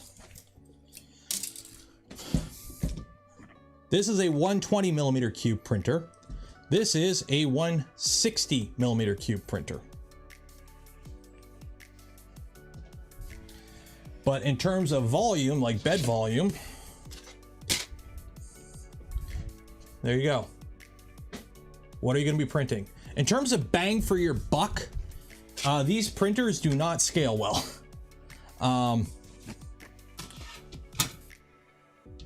Like if you're looking for a 120, your best bang for a buck is a V0, right? Lowest cost entry. Just don't get that Seaboard kit.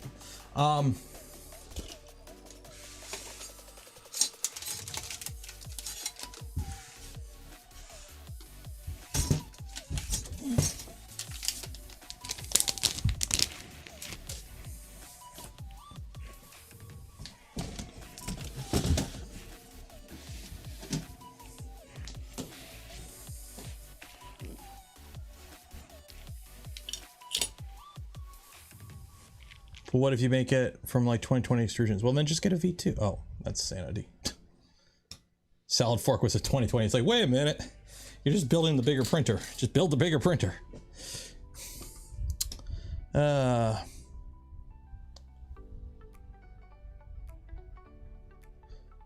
plugged a spare 4-pin male into the B slot on the octopus.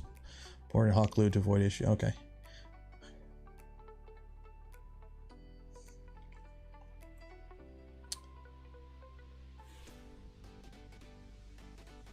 Apparently they used to make, yeah, they still make okay, so here's the thing with the Raspberry Pis. They still make a shit ton of them. The thing is now, if you go to any store, they have displays instead of just, you know, the menu above every McDonald's has 7 monitors, and guess what? They're all running Raspberry Pis. You go into your mall, they got that kiosk that you can touch to see where all the stores are. That's running a Raspberry Pi. Everything has an embedded Raspberry Pi now. So there's just their usage is just blown up ridiculously, and a lot of it's in commercial. So they're still making a ton of them. It's just commercial realized, hey, a cheap, relatively powerful SBC. Let's just use it for everything.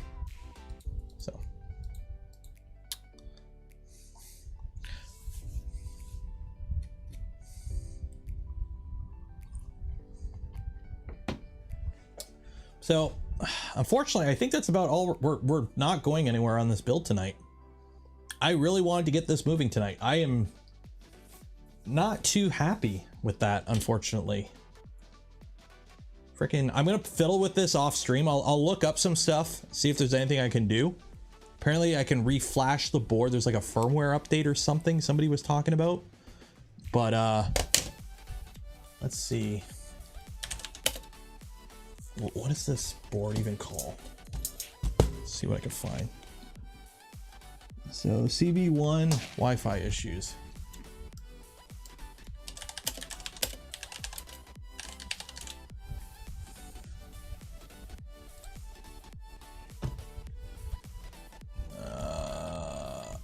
Additional.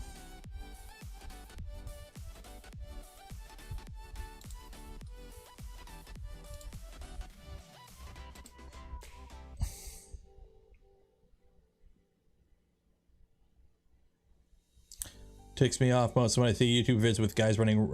I don't get, what's the point of a Raspberry Pi? Just go get like an Intel, like a server, like go get an actual like server system. It works, it's just completely spotty AF. Like we'll try again here. Maybe we've let it cool down enough it'll actually respond. I've got my router or my got my antenna.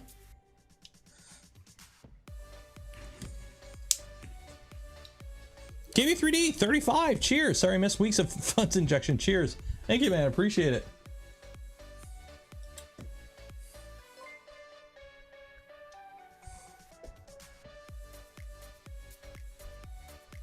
Let's try setting. No, it connects to Wi-Fi. We've had it connect, but now it's not connecting. So.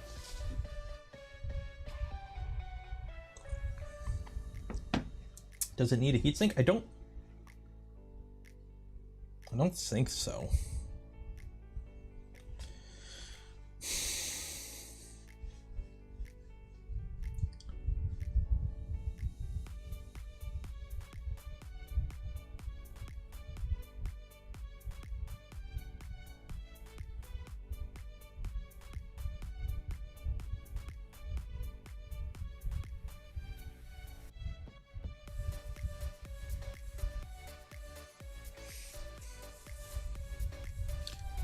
Creative Bear, thank you for becoming a member.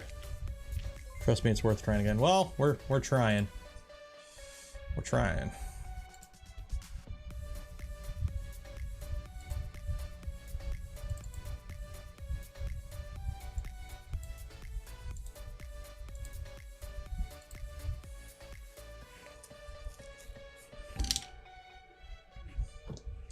We're trying.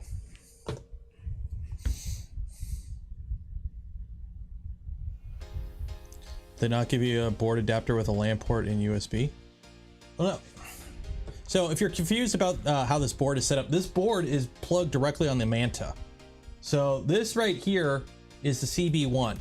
It connects to the Manta. Now the Manta has 2 USB ports, an Ethernet, and an SD card reader slot for it. So it's interfacing through the Manta as the breakout board essentially. Try Ethernet. I don't have a way to connect it to Ethernet. I can unplug my computer and connect it to Ethernet. That is literally my only option, is to unplug the computer. I don't have a router in this room. My router is out in another room. I need to get a switch for this room. That's what I need. Does it not have an option to run a Pi through USB? I believe you could, but I'm trying to set it up as is. Like I could throw a Raspberry Pi Zero on here and call it a day, but that's not how this is supposed to be set up. And we're trying to set it up as it comes because I don't want to waste more hardware on this. From Clipper screen, plug a screen in. Well, I'm not going to set it up through Clipper screen with a screen attached to it. I can't even attach a screen to it. I don't have HDMI. This doesn't have HDMI out. Actually, it does. It's got micro HDMI, which I do not have a connector for. And I don't have a screen that I could plug it into either. attach a printer to it. Screw it, let's mess around with the CNC. Because this ain't connecting. This ain't connecting. Let's put the CNC back together. Screw it. Screw it. Which one did I burn? The one that had mainsail on it that people told me to burn. Let's put the CNC back together and see how smooth we can get that moving. Because we took it all apart yesterday. I need to make sure it actually still works. Yeah, screen will not help me. Ooh. Look at this. This is a CNC machine. There's a fix for the Wi-Fi. If there is a fix for the Wi-Fi, can you DM me it on my Discord?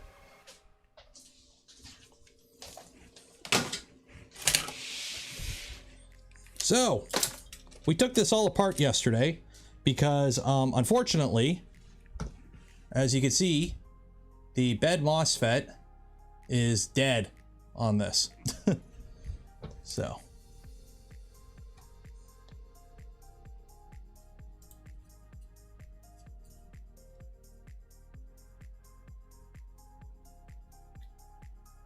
Yeah, this is a known thing with this board. We know this board is shit when it comes to the Wi-Fi. It is known. Oh, dang it. Okay. Let's get all this out. Power supply out. And dump all this.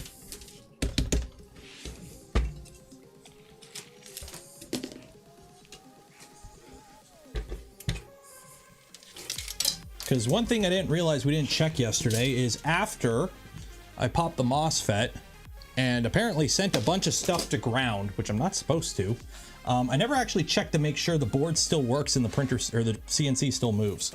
So that's what we're going to check today is, you know, make sure I didn't kill it more than I thought I killed it. Because that would be really bad. As if we killed it. So that's something I never actually checked. And, well, since we can't do anything else, might as well fiddle with it.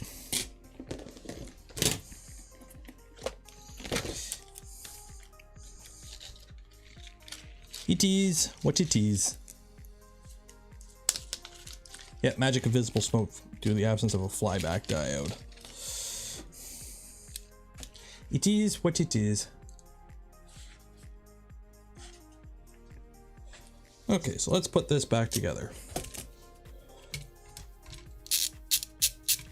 And make sure that we can at least get some movement out of it. I'm tempted to upgrade the motors on here. Because I have some LDO motors that are like 80. These are 64 ounce motors. And I'm tempted to put, I think I have some 84 ounce LDOs. With Duet Fry, what's the plan? Linux? No. What? You want in again? Okay. He's running up the stairs. Apparently wants to say hi again. Hi, Coda. Hi, buddy.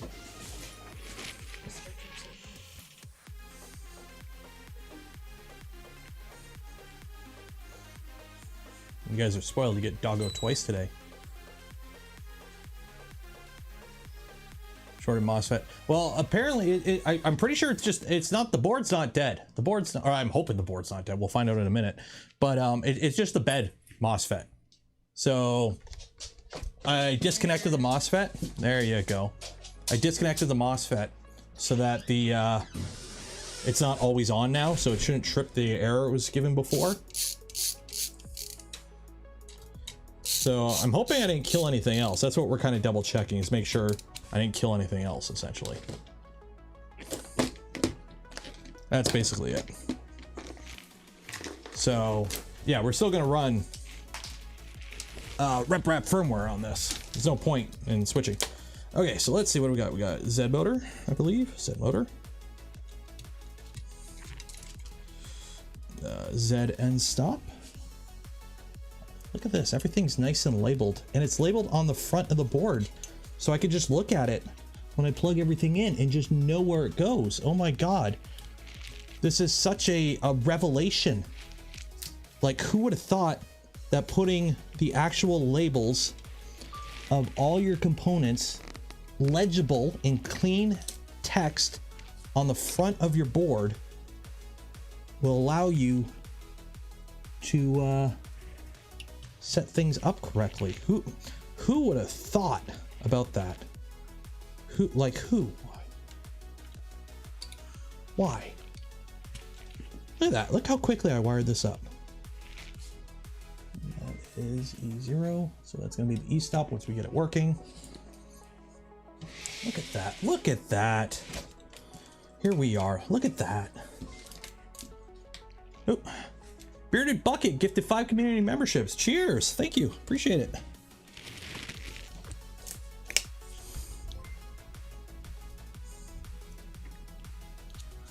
Luxury board. Yeah.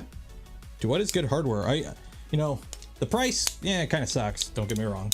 It's expensive, especially in today's economy.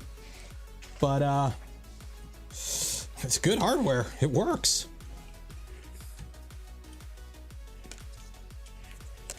Nice big fat terminals for plugging everything in.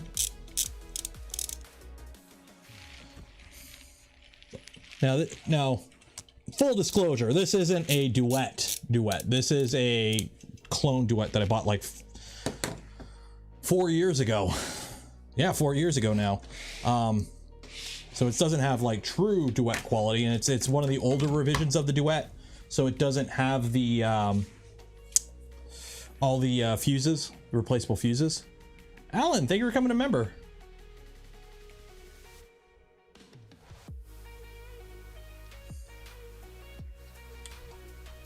Still running ramps. Hey, if it ain't broke. Okay.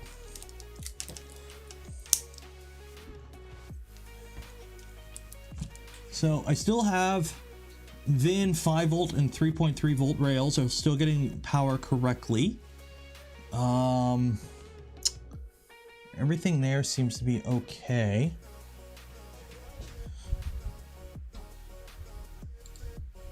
Because after we killed it, we never actually fired it back up again to make it move.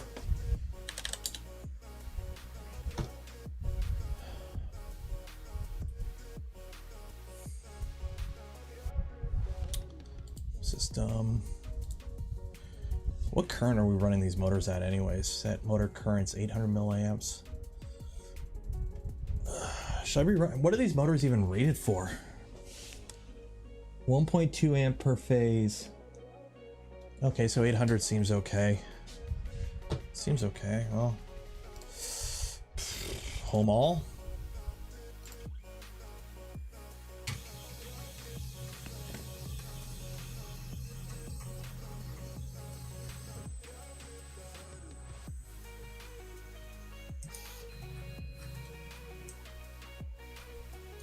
There you go. Okay, well, that all works. You know, I wrapped the power around the wrong thing. Shoot, one second here. Come on.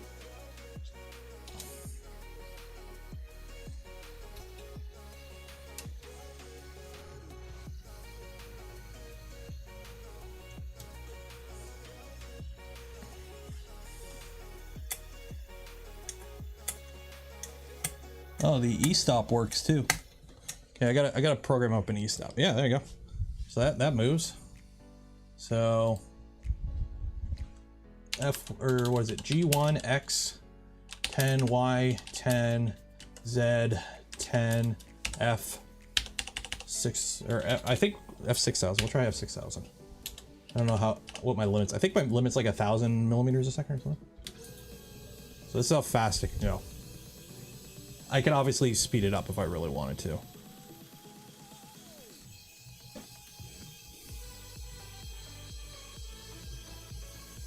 I'm about to hit the E-stop. I don't have that E-stop set up. So it should, okay. Cool. So let's move you this way. So I can actually move a little bit more than that. I've got more bound than that. Okay. What about Y? Okay, why I don't. Why I don't. So I can move. I got more on the. Ooh, How much X do I have? How much more can I move? Probably another 10, so I can move another 10. System, fig.g.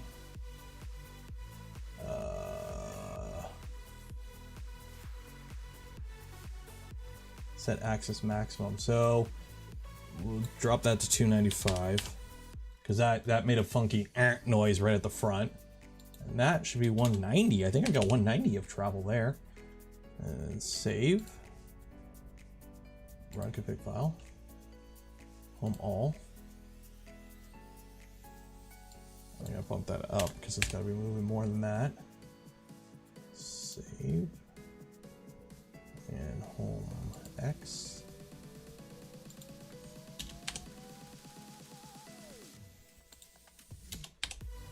Okay.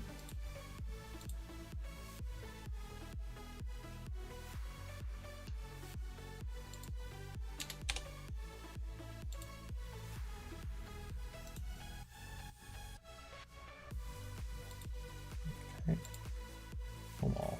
Actually, system config.g. Max speed. We'll do 2,000. We'll do 2,000 for that. 2,000. We'll double up our Z speed. 280. Save. Run config file. Cool. Oh, hey Steve.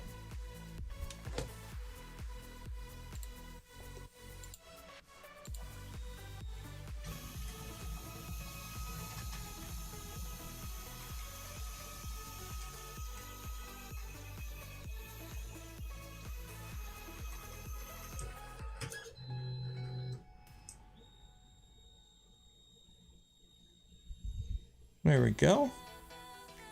Oh, David's here. Everyone say hi, David. Hi, David.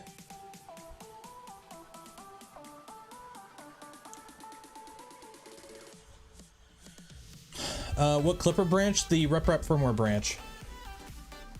That is that. So let me double check. So let's go back to. So this is the rapid speed I have it set at. Okay. So I can move X negative or X 3, 6, 7, 8, 9, 10. Cool. So that's safe there. So that's as far as I can move there. And on the Y, 8, 9, 10. And I can't go any further. And I can move probably another. Yeah, we'll just leave it there for safety's sake, because you're not going that close to the bed anyways. And where are we at the back?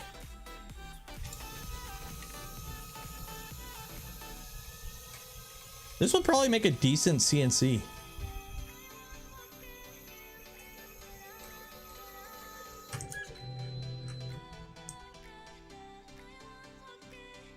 Upgrade the motors. Let's see what we got for motors. Let's go digging in the pile.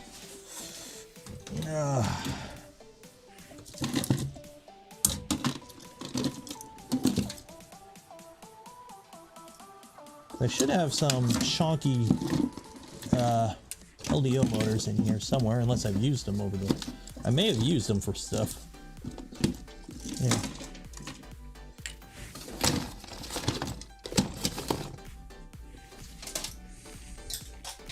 Oh, these are OMCs, stepper online motors from 2017.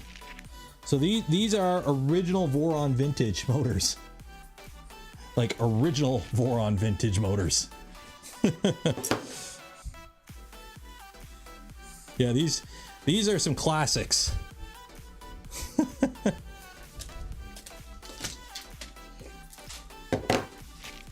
See, oh, actually, wait, Jason may have sent me something. Let me go check the other room.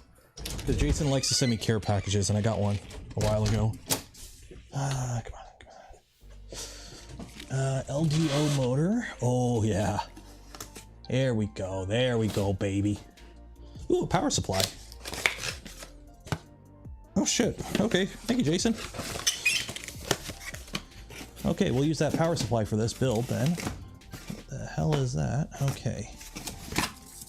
Oh, another Kirigami bed. That's always good.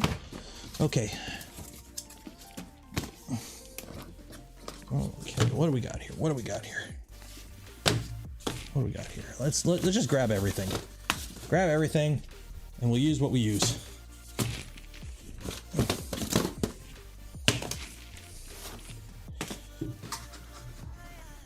If we use it, we use it. If we don't, we don't.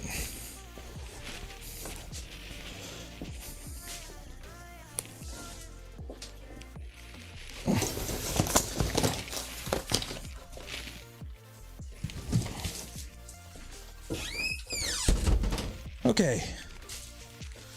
What did Papa Jason send? Okay, power supply. So I have... Oh, what is this? An LMF 200. 24 volt, 8.4 amps. So this will be good when we convert it to the actual big spindle, because then we won't have to power the spindle off of the power supply. Because right now we're using the power supply from an Ender 3, which is 14 amps. They ever give away the Lecter? Not yet. It will be given away eventually, believe me. I just need to figure out something. I'll do it for Christmas or something. Okay. LDO 35TH. LDO 35TH. LDO 42TH. So what's the difference? Oh, that's NEMA. That's NEMA 14. Okay, we're not using 14s. Okay. So the LDO 35s are NEMA 14s. Do a 42, 42, 42, 42, LDO 35, LDO 35. Okay, so I got 4 of those and 4 of those. Okay. So what are these motors rated for? Let me pull them up here. LDO-42S TH48.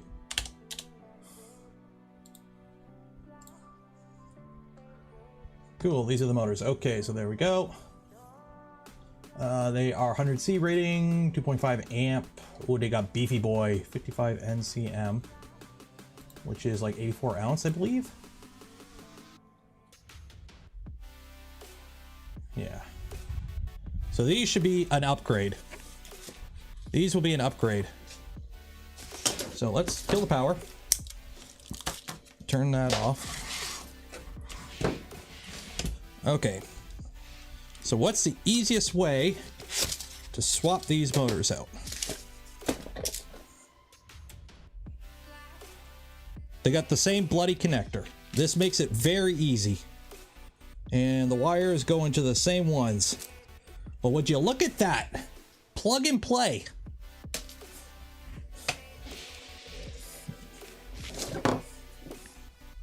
Can't complain with that. Although I'm gonna have to use an Allen key for this. Upgrades, people. Upgrades. Today's upgrades brought to you by shitty Big Tree Tech control boards. And the letter F.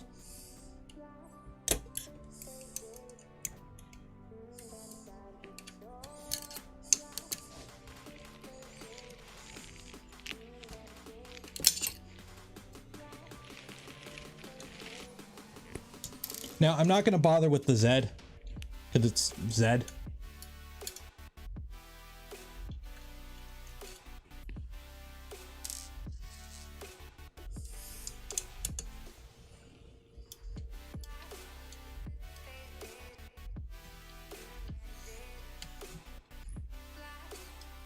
Doubt the cable straight through like the LDO. What do we got? Black, green, red, blue. Black, green, red, blue. And these cables are straight through. Yeah, there's no twist on these cables either.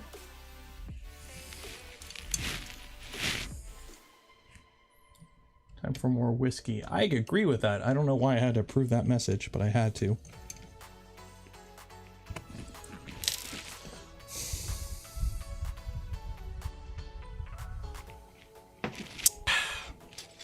Delish.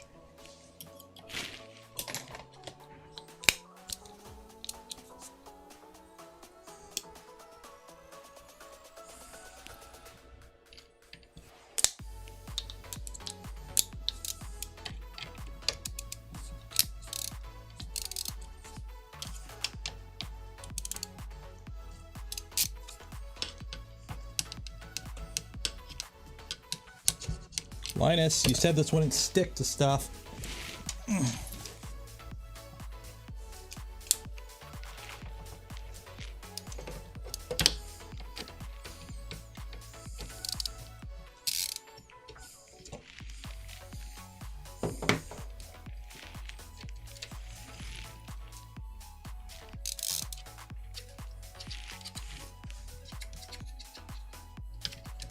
So this is just a rigid connector. So since it's a CNC, I'm assuming it's best to leave the rigid connector on and not try and swap it to a I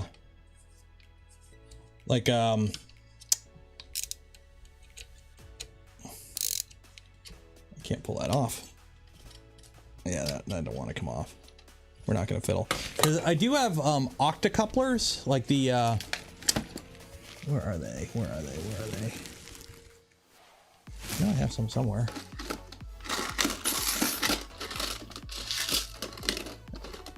Yeah, like these guys. But I don't think, because it's a CNC, you don't want these, right? I don't think you want these.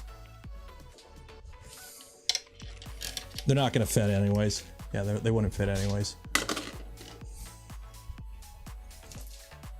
Okay, so you versus the stepper motor she tells you not to worry about.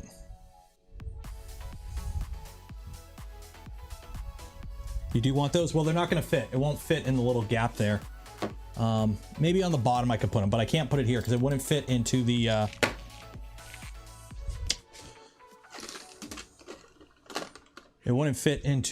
housing here.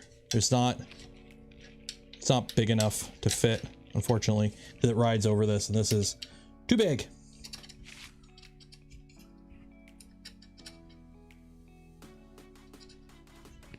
What are you doing, step motor? Don't you worry about it. Oh wait, why am I putting the old one back on? Put the new one.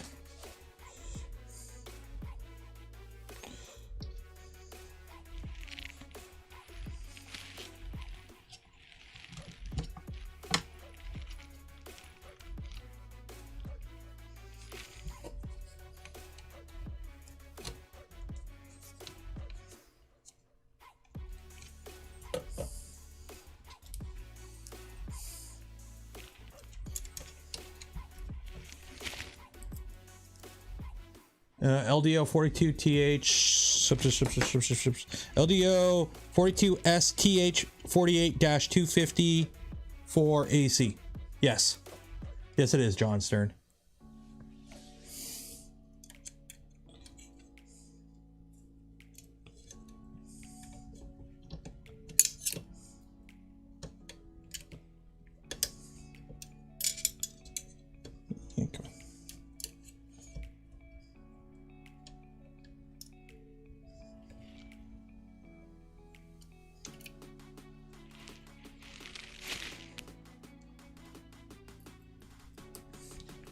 Gonna buy me 2 Raspberry Pis, one with the Powerball. I'm gonna run Clipper on a Ryzen 7000 CPU with a 4090. I don't think Clipper could take advantage of a GPU. I don't think Clipper has the wherewithal to deal with a GPU. What's the name? It's just the model number of the stepper. They're just LDO motors. Stepper drivers.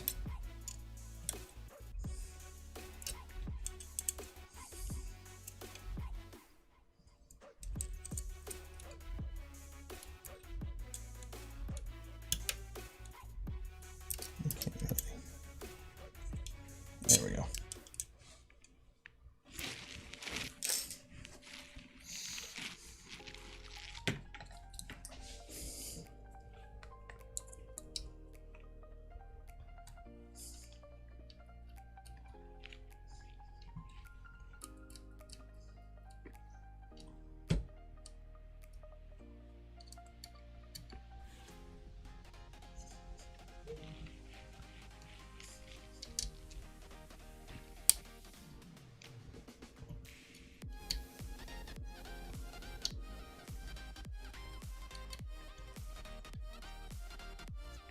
go. Okay, so that is that. And then we plug this in. And there we go. We've got the power. And now we flip it over and we do the bottom. Oh. We do the back one.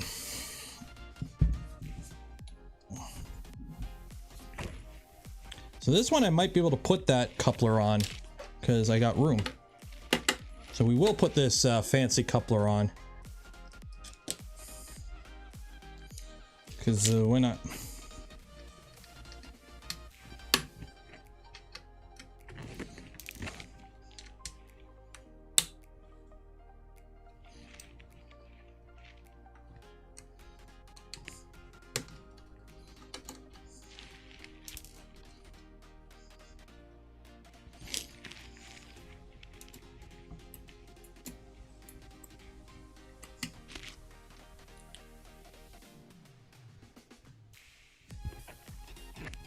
Solid for extreme. Yeah, unfortunately we ran into the fact that the MCU, the controller for the salad fork, the Raspberry or the Big Tree Tech CB1 was not functional in a way that would allow us to continue with the setup. So instead we're just faffing about with CNC stuff. It is what it is.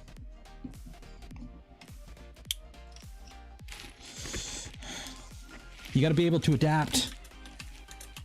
Adapt, overcome. Find something new to do when everything goes to shit. Okay, goodbye, old motor. Hello, new hotness. Yeah, it was solid for extreme until it wasn't.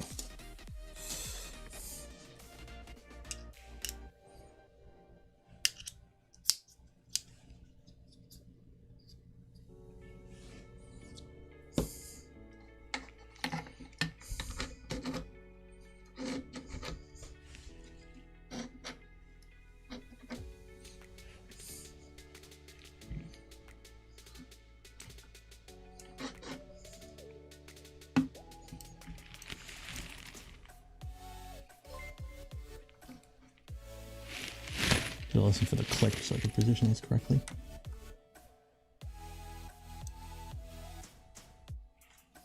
There we go. Alexandru 25, cheers. When will the slicer modify G-code mid-print with slicer? I imagine would modify on the fly. I don't know when. It depends a lot on how. That's something you would have to modify the G-code of like the firmware of your. How would you modify the G-code? You would have to build a slicer into your firmware that would have to easily and natively talk to everything. Like that's something that's a little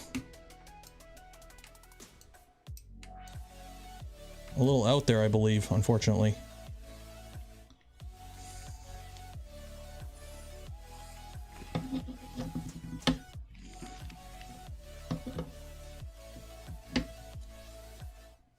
There's a big gap there, and I don't like that.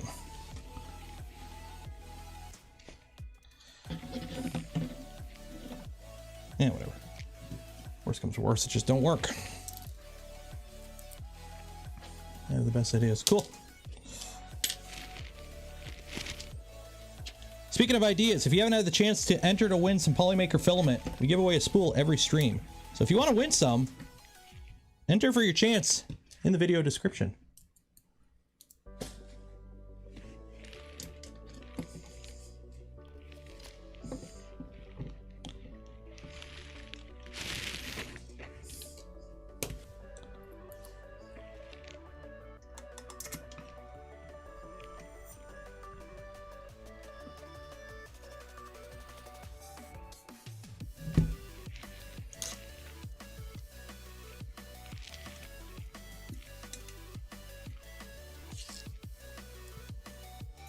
This one screw has a washer. No other screws have washers except for this one screw. Oh, that's because it held wires. There we go.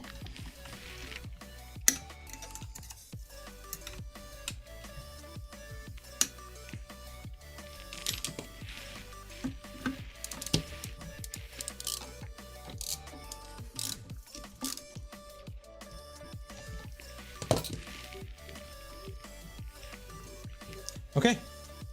Sweet. So we got new X and Y motors on here. Beefier X and Y motors.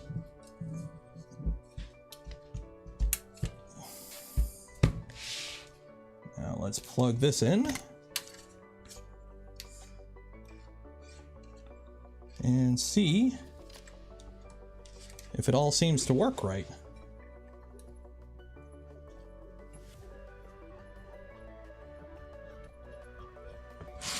Sweet, easy peasy. That's the easiest motor swap I've ever done on a printer. Well, this is a CNC. Okay, power. So I should be able to give these more juice now too, because these are LDO and they're rated to 2.5 amps. So I should be able to give them more oomph than before. So let's pull her up. Smol.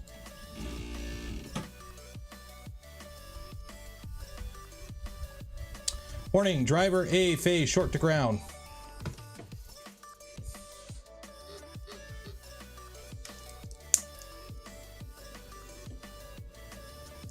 Why are you shorting the ground?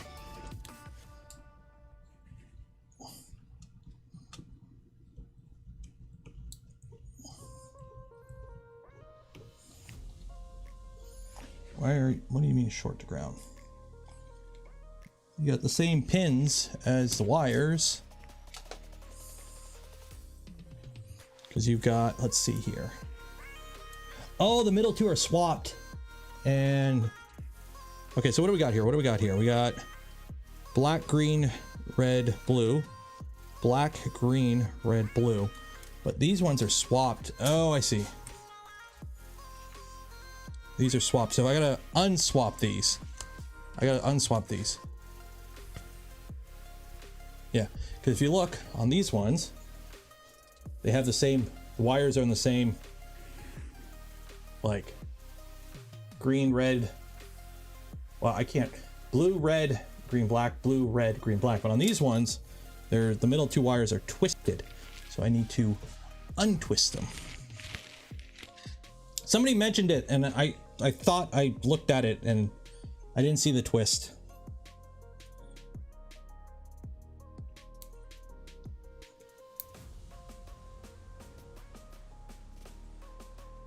What's a twist? What's a twist?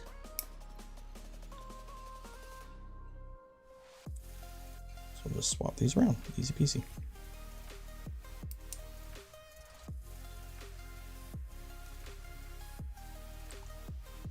Easy peasy.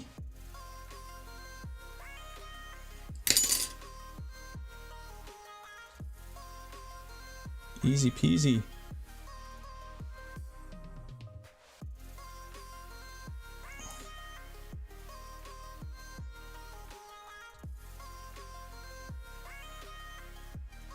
There we go. Okay.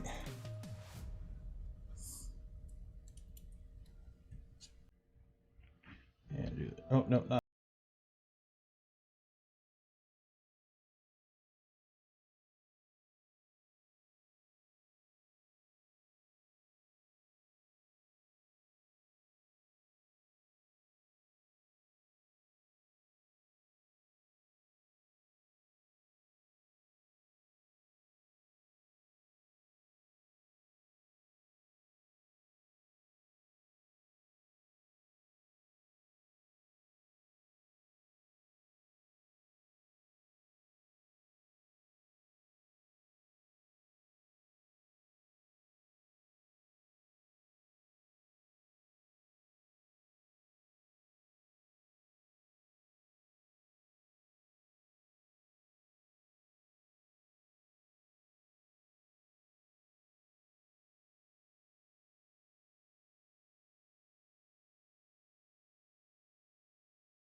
I think that's sufficient oomph.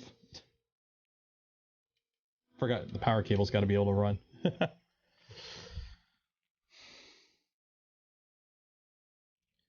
My gantry on the router is driven by geared NEMA 23 at 80 volt. Well, I do have, if we want to get technical, I do have a NEMA 23, but I don't think that this will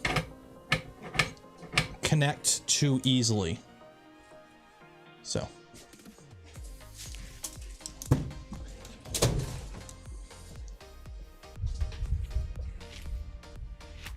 Edit your home all to prevent rise. I want to raise the Z axis.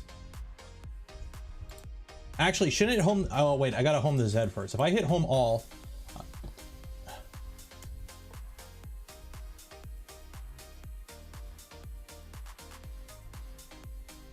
Because I want it to do that in case I crash.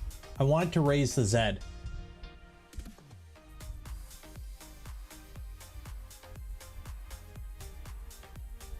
But where's my home all? Home Z? Okay.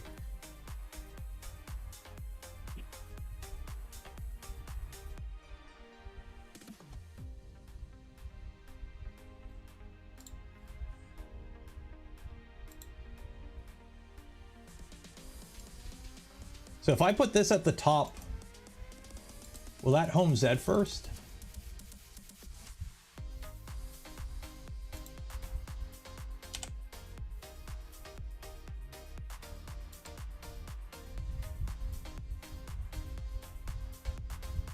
Yeah, whatever. I'll just leave it as is. I don't want to fiddle with it.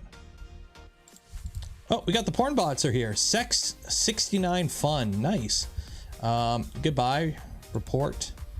Unwanted commercial content or spam. Report. Okay. Goodbye, sex bots. Bye-bye. Bye-bye. Upgrade the Z and mill a bed for the fork. I could. Okay. Let me take the headphones out and hear this. How's this sound now? Home all.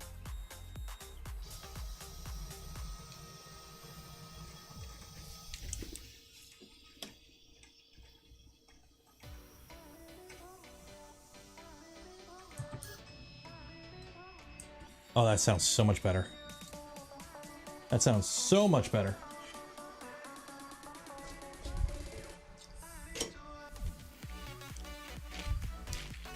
Add G91, G28Z ahead of the rest of it. Okay.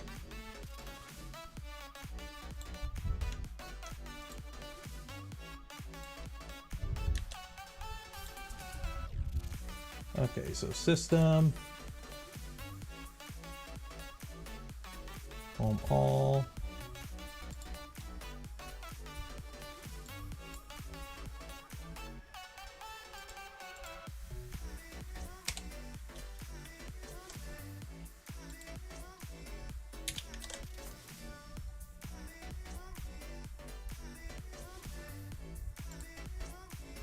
Dashboard. Okay, so let's just move it into a random spot. Okay, home all.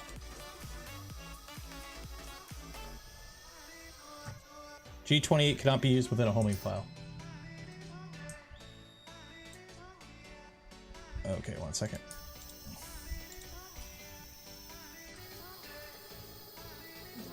Let's see. Oh, drop Z down. Okay, let's see here. System. So home all. Okay, so not that line, because that won't work. So if I do this, control copy, move you to this line, put that there, control V. Nope. Control copy, control V. So it'll home Z first. Save. Okay, home all. Okay, so home Z first and then it moves. There we go.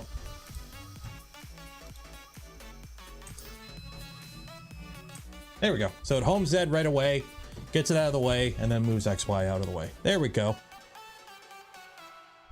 There we go.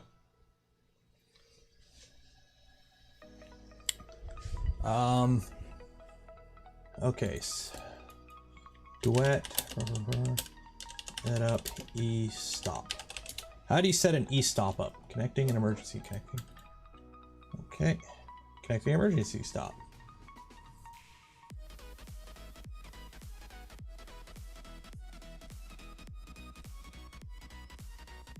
So you use a 581 G code. 1 second here.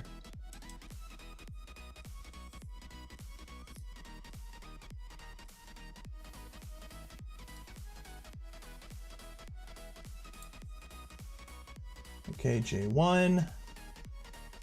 What does J1 mean?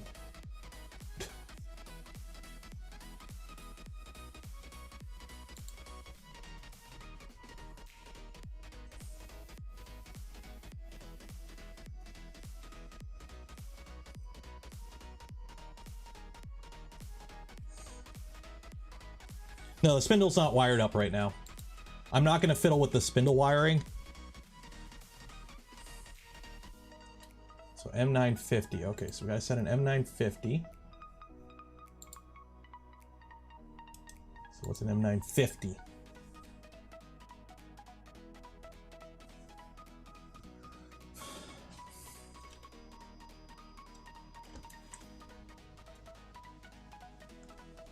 Okay, here we go. M950 J1 is E1 end stop. Yep. Uses E1 stop inverted pull up enabled. Okay. So copy. System. Config.g. I'm going to call this section E stop. Okay, so we got M950. Blah, blah, blah. And I'm pretty sure I don't need the pull up. It's just a switch. And I don't need to invert it. And it's E1 stop, if I'm not mistaken, is what I got it, or E0. I got it E0. It's hooked to E0. Right, I have it hooked up to E0, I believe. Yeah, to E0. Okay. Yeah, I'm not fiddling with the spindle. I'm not fiddling with the spindle. Okay, so we have that. Okay. Input 1 uses, okay. So what's J mean? Input pin number, okay, so just J1, okay. So we got that, okay. So now I want it to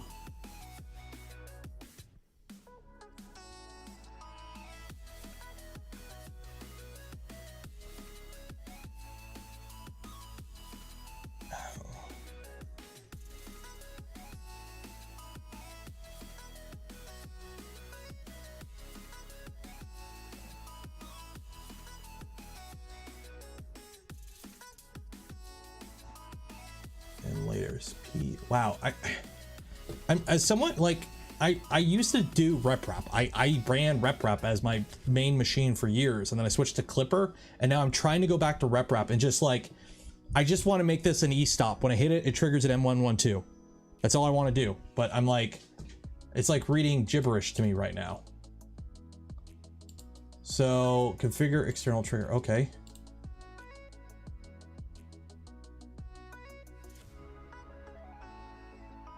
Okay. Use a switch as startup. Okay. So what does this look like? M581 P1 T0 S1 RO. Picking the pin. Okay, so that will be pin 1. Okay. Enter the trigger number to associate the inputs from 0 up to firmware specific. I don't know what T's. Okay. S1 inactive. S1 default. Okay. Condition trigger. Is that much different?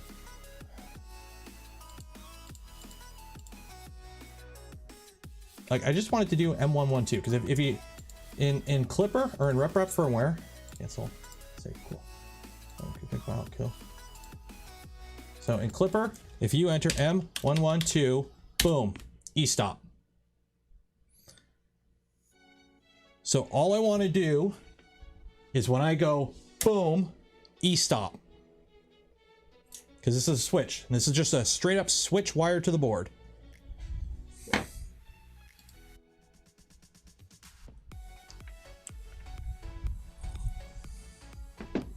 And I'm reading the documentation, and I don't like this documentation. So most 3D printers have few center. Okay, whatever. What should the button do? Note that a true emergency stop should cut power. Yeah, we're not dealing with that right now. Cut all power. Cut the no. Just stop doing what you're doing. Okay. Write your own GUI for whatever the case. For example, turn off all heaters at the moment. So. Trigger 0 does an emergency action stop like. So, okay, so trigger 0 does an okay, so trigger 0 does emergency stop. Okay. So trigger 0. Okay, so maybe if I just put straight up that config G, Control V, okay, save, run config file. Okay. Okay.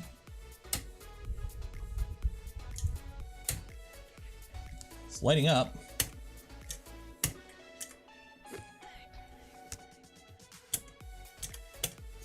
Nope, that's not working. Oh, maybe it did do it.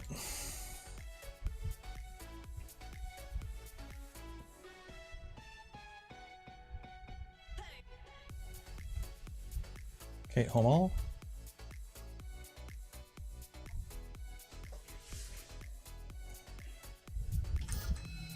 Okay, so we got the home all.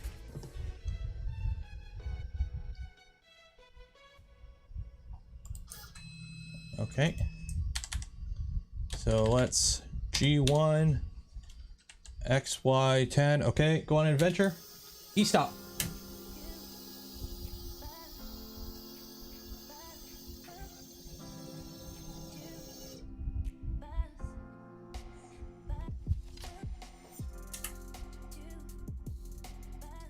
Oh, maybe I gotta invert it because it works after I let it go. Maybe I have to invert it.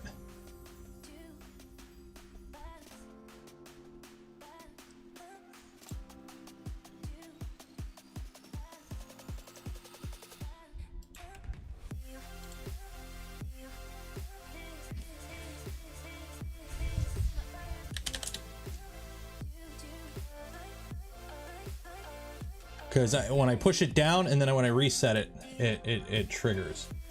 So config G.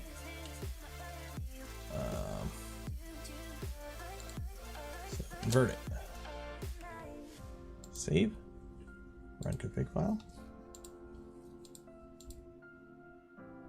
Okay, home all.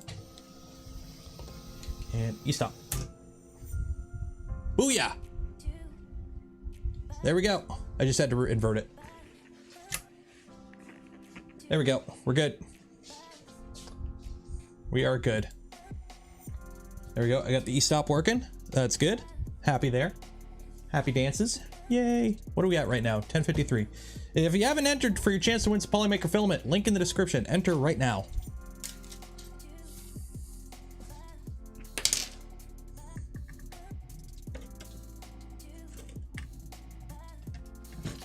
Oh yeah, that's... These are some beefy motors. Okay.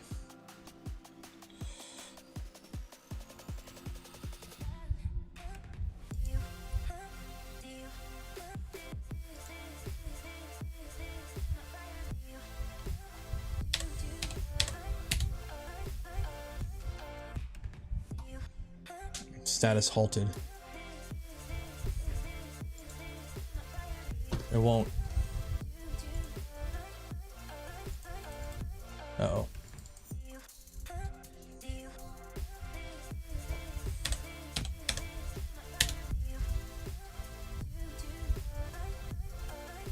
Uh-oh. It's not connected. It's automatically... Oh, no, there we go. Halted. Status halted. We're not halted, though.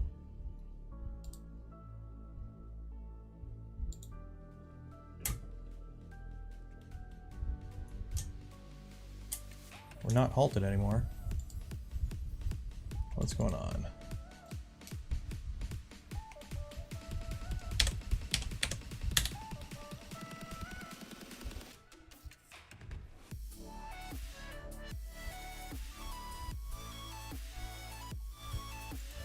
Yeah, it's going right there. Okay, 1 second here. Let me double check something.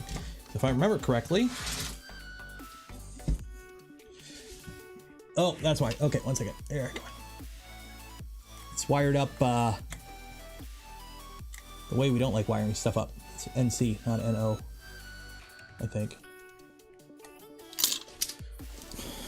Okay, let's try this again.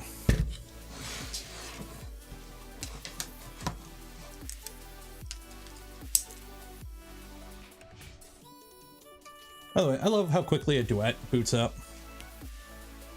It just boots up.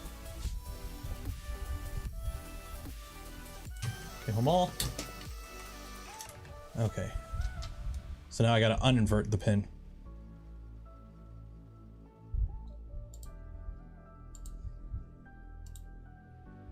General, macros.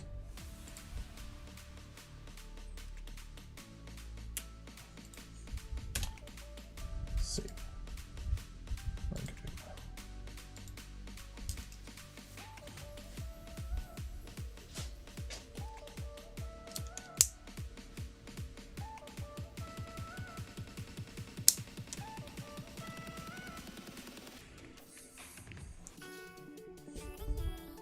Yeah, you want to wire up your end stops normally closed, so that way when you hit the switch, it breaks the circuit. The reason you do that is because if a wire breaks, it'll trip it right away and you'll fault out. Versus if the wire breaks and you're normally open and you're waiting for the circuit to close, if the wire is broken, no matter how many times you click that switch, it ain't gonna close the circuit because it's broken somewhere else. Okay, home all. E-stop works. Cool. Reset. Reset machine.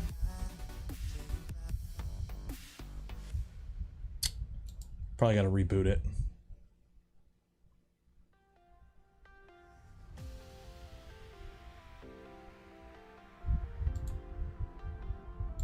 Yeah, I probably got to. If I hit the E-stop, it probably wants me to do a hardware reset.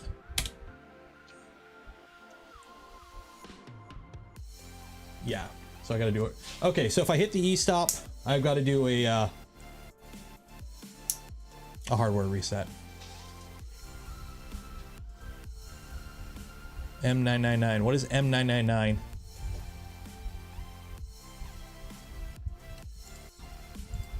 M999. Restart. Oh. Oh.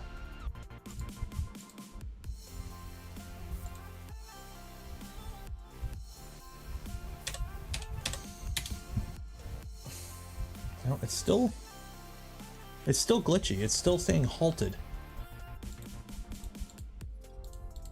M999.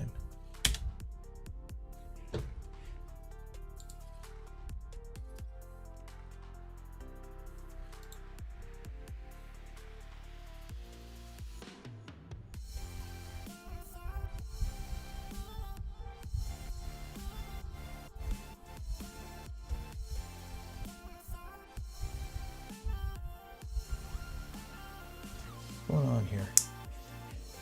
Turn off. On. Actually, I might not have turned it off long enough for the Duet to die. Put the pull up. It shouldn't need a pull up because it's just a switch. Like a pull up doesn't work if it's just a switch. There we go. Home all. Okay, yeah. I didn't power cycle it long enough. So there you go. There you go. Yeah, so there we go. Does anyone have some like sample movement G code?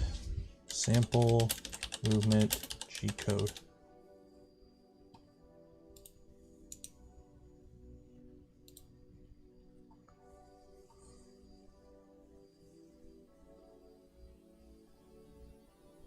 Circular pocket mill.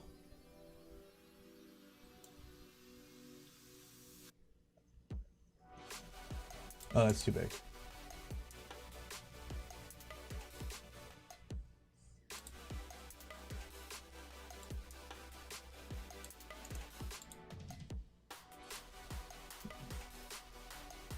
Yeah, let's just run some sample G code. You want to run some sample G? I don't know.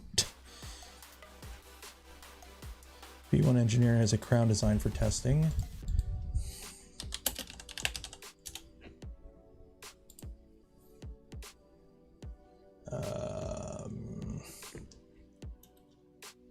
Where would that be? Firmware.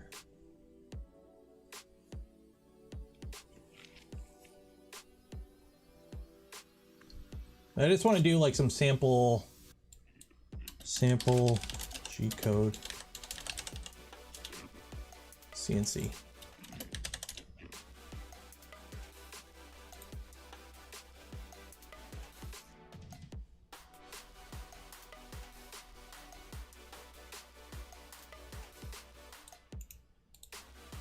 Okay, X that, Y that, Z. Draws a 1-inch circle around the origin. Okay, so if we go to G1, X, what is it? We got 190, X90, Y, 180, Z, 20, F6000. So you're gonna go over there. Set work XYZ. Okay. So that's my work XYZ. So I need to create a G-code file. Prints. Need a G-code file. Need a G-code file. That works. Alright, that ain't it. Shoot. Need a G-code file. Don't save. Documents. Where did I put all my G-code at on this computer? There we go. Control A. File save. Do G-code test. Cool. Open this back up. Upload and start.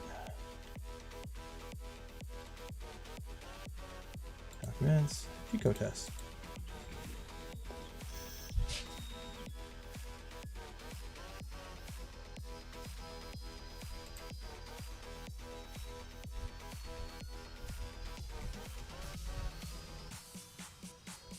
Moving.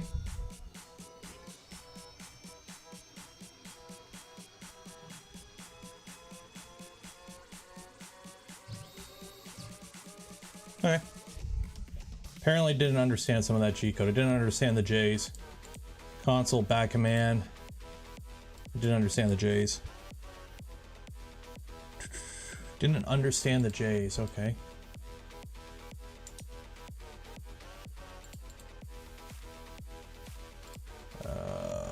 Example sample G code.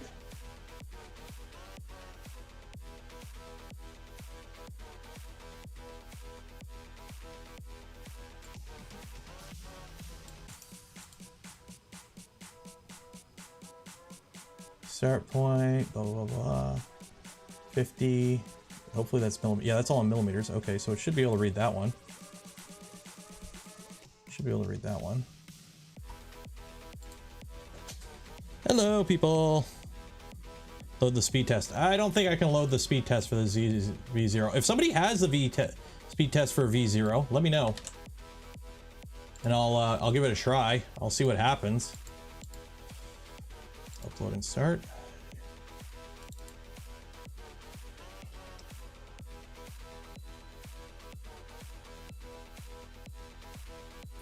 Oh, it's trying to go to Z100. That ain't gonna happen. I just realized the first thing is a Z100. That ain't gonna happen.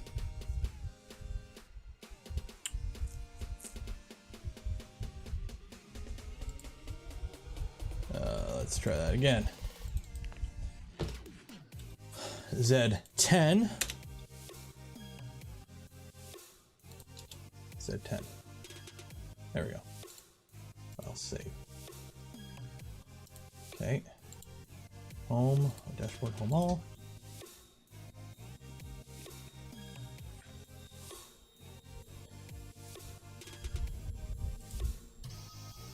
Oh my God, I have a bunch of DMs. 1 second here. Okay, there's the big tree tech stuff. There's that. There's the end stop. Bunch of people DM me the end stop. Okay, there's that. Okay, some people provided me some examples. There we go. Cool. Okay, cool. Cool. Okay. Let's go back to that middle spot. Set that as our work XYZ. So we basically told it now for machining purposes that this is now 0 and it's going to work off of this coordinate as our 0. So it knows our machine home XYZ. So what you do is if you're machining something, you home your machine, you move it to wherever you're going to start your machining, and then you make note of whatever this is, whatever your machine position is when you do this. So that way, what you do is if you crash and you have to start over, you can home XYZ, and then you can tell it go to XYZ position, set your machine 0 again, and then you could restart your G code from exactly the same position, and you should be able to continue from where you left off. If you can, like, you can go into your G code and delete like all the old code that you should have already ran already, and basically just kind of continue, or you could run the whole bloody file again and just spend the afternoon doing that. Okay. So it should be going to Z10.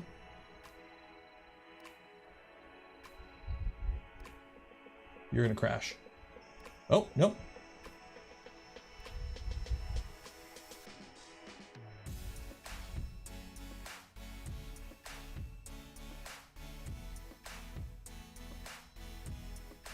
What is this movement anyways?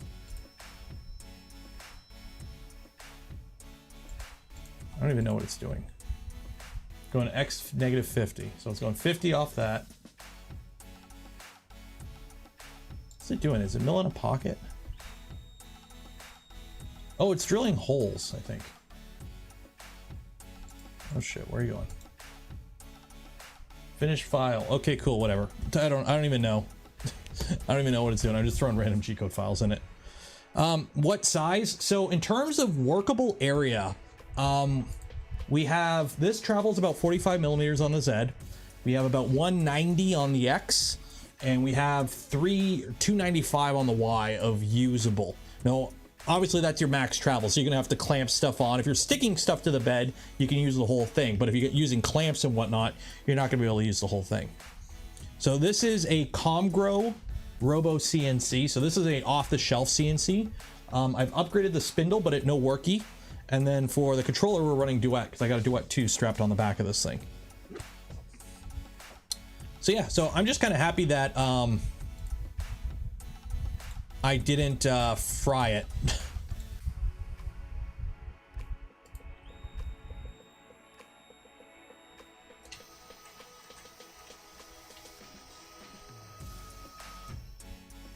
Yeah, I'm happy I just didn't fry it, honestly. What kind of grease should I put on here? Like, I've got some really sticky grease that I used to use on like my rifles. This is like goopy grease. That is some grease. A little bit of dog hair mixed in there. Big enough for a keyboard. Maybe. I want to try doing quad frames on it, honestly. If I can get it to the point where I can cut carbon fiber. Because carbon fiber, you don't need a lot of force. You just need a really high speed spindle. Here's my 3-inch quad frame, or 3 arms of my 3-inch quad frame. That'll fit on there. So yeah, you can cut quad frames on here relatively easily. If I can get it to cut CF. Because if you're cutting CF, carbon fiber sucks to cut. So what I want to do, honestly, is get it Delrin. Doing Delrin, because you can cut machine printer parts.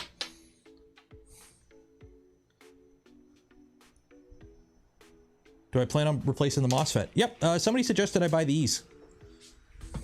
So I got this. So this is, it's rated for something like 30 30 amps, 400 watt or 400 volts or something, 30 amps or 400 watts. I don't know. It's more than the MOSFET was on the thing. And then I got some flyback diodes on the way. So vacuum attachment. Yeah. Carbide diamond burr, maybe. Although apparently I bought these because somebody linked them to me and they showed up today, and I never even looked at the specs. Apparently the signal pin is rated for 20 volts. It's 3 to 20 volts, and I'm going to be using a fan that's 24 volts. So I'm hoping an extra 4 volts doesn't fry this. If it does, I've got a bunch of extra, and I'll just pull 5 volts from something else, because I'm pretty sure the fans and this switch on ground. So I could just pull 5 volts from somewhere. So.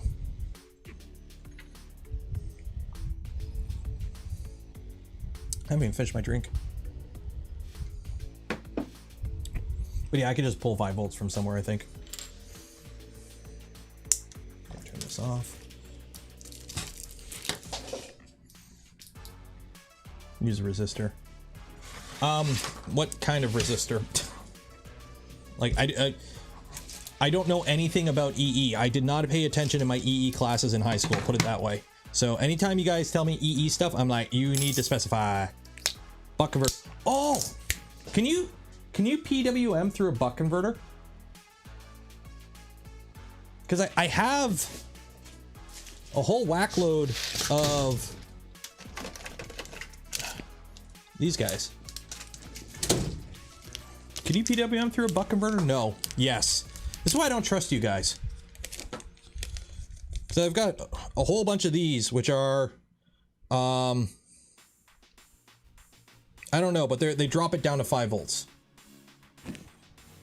No, no, yes, no. The output, no.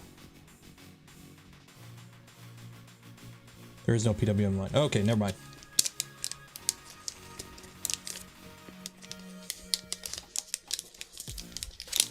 Yeah, so, okay, so we're not doing that. We're not doing that.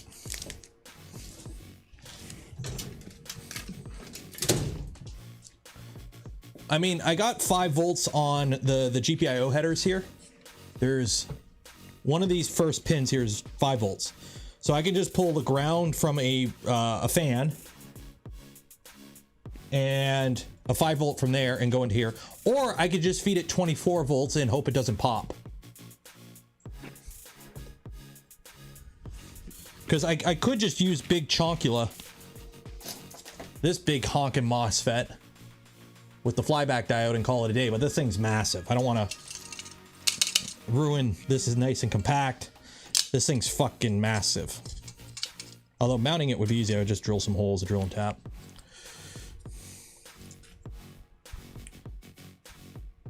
Oh yeah, I know you gotta flood it. You gotta use flood coolant. It will work fine if the low side switch. Okay. I've got 4 of these and they cost me 10 bucks for 4. So if I'll just feed it 24 volts, and if it dies, it dies. If it doesn't, it doesn't. We're in a 12 volt fan for at 24 for a while, then it suddenly dies. I'm hoping 4 volts isn't enough to kill it. Plus it's not like there's any draw on it. It's just a signal voltage, right? So. The only thing is with this one, there's no way to mount it. I'm just realizing there's no mount on this. Just stick some double-sided tape in, call it a day.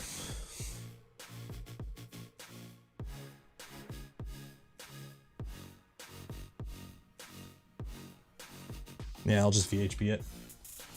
VHB there. Been in from the bottom, been out from the top. Yeah.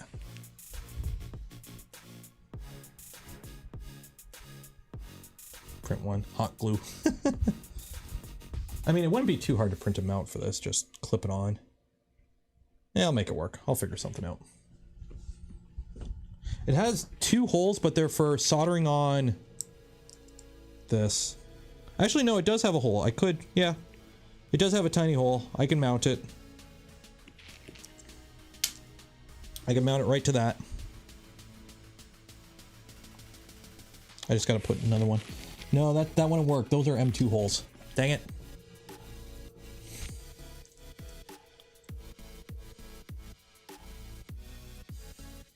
because you're supposed to solder on this header.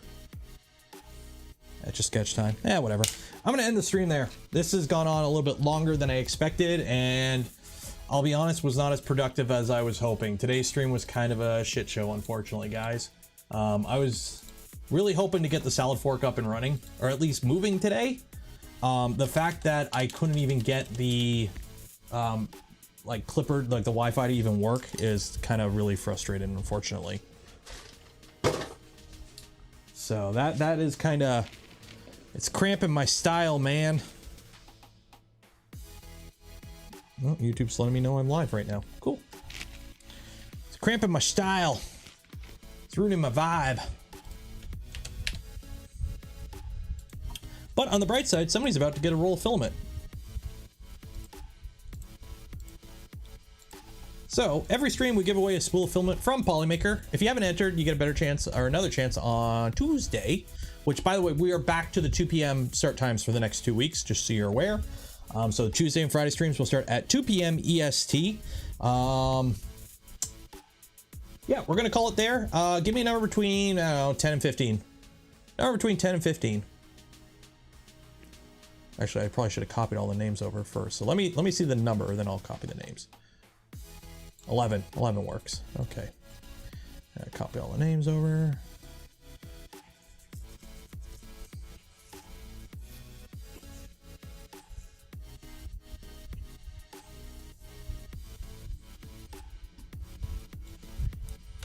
Copy. There we go. Put that there. Wait for the lag to.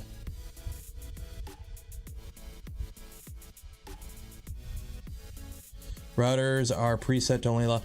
Teza, I have a Ubiquiti Amplify Alien router. I've got like 20 devices on it already. Like it's, I can have a plethora of things connected to it at the same time without issue. 1, 2, 3, 4, 5, 6, 7, 8, 9, 10, 11. Shuffle. On Tuesday, yes, Tuesday. So the big winner is Altrano. Let me just make sure you're a real human person. And you will get an email from me after the stream ends. And then what you got to do is, in that email, there's a little form you fill out from Polymaker. And you'll get your filament in a couple days to a couple weeks, depending on where you live in the world. Some days it takes a little bit longer than others, depending on where you live. But it is what it is. There we go. So everyone, golf claps in chat for Altrano. Let me pull up my handy dandy notepad so I can write this down so I don't lose it. There we go. And there we go. Sweet. Sweet, sweet, sweet. So I hope you had fun. I know I'm kind of disappointed. I'm sorry we didn't get more into the salad fork. I really want to get that build finished, but unfortunately, it do be as it is though. It do be as it is though. It just did not want to work, so we'll have to deal with it as it comes, unfortunately. Yeah, c'est la vie. So we're gonna call it there. Shout out to Polymaker for salad fork on Tuesday. No, salad fork is Saturdays until we get it done. Tuesday is the second cube, and then Friday we'll get back to this guy. So we'll get the spindle going on this guy on Saturday. Yeah. Mama said there'd be days like this. So shout out to Polymaker for the spool of filament we give away every stream. Shout out to DFH for the salad fork kit, which has gone together really good up until things that are outside of his control. So I don't blame him for that. So if you are looking for cool little zany 3D printer kits and parts, check out DFH, link in the description. Hopefully you'll have your CM4. That'd be great. Thank you, Andrew. So for all those that donate to the stream, gifted memberships to others, or purchase a membership for yourself, you're awesome. You allow me to do the things I do, create the content I create. I would not be able to do it without your continued support. And don't forget, if you are a member of the channel on YouTube or a Patreon supporter, make sure you're on the Discord, and everyone else make sure you're on the Discord, but those folks, make sure you're on the Discord because you get access to videos early. So for example, tomorrow's video, you can go watch it in the super secret channel you have access to. So yeah. I bought cell for from Fabrico Wi-Fi. It's the same. Well, it's a Big Tree Tech issue. It's not a vendor issue. They just get whatever ones happen to be shipping that day. So yeah, hope you had fun tonight. It's Saturday night. Enjoy the rest of your weekend. Be safe out there. Wash your hands, and I will see you Tuesday. Cheers, John. $4. Good night. Bye.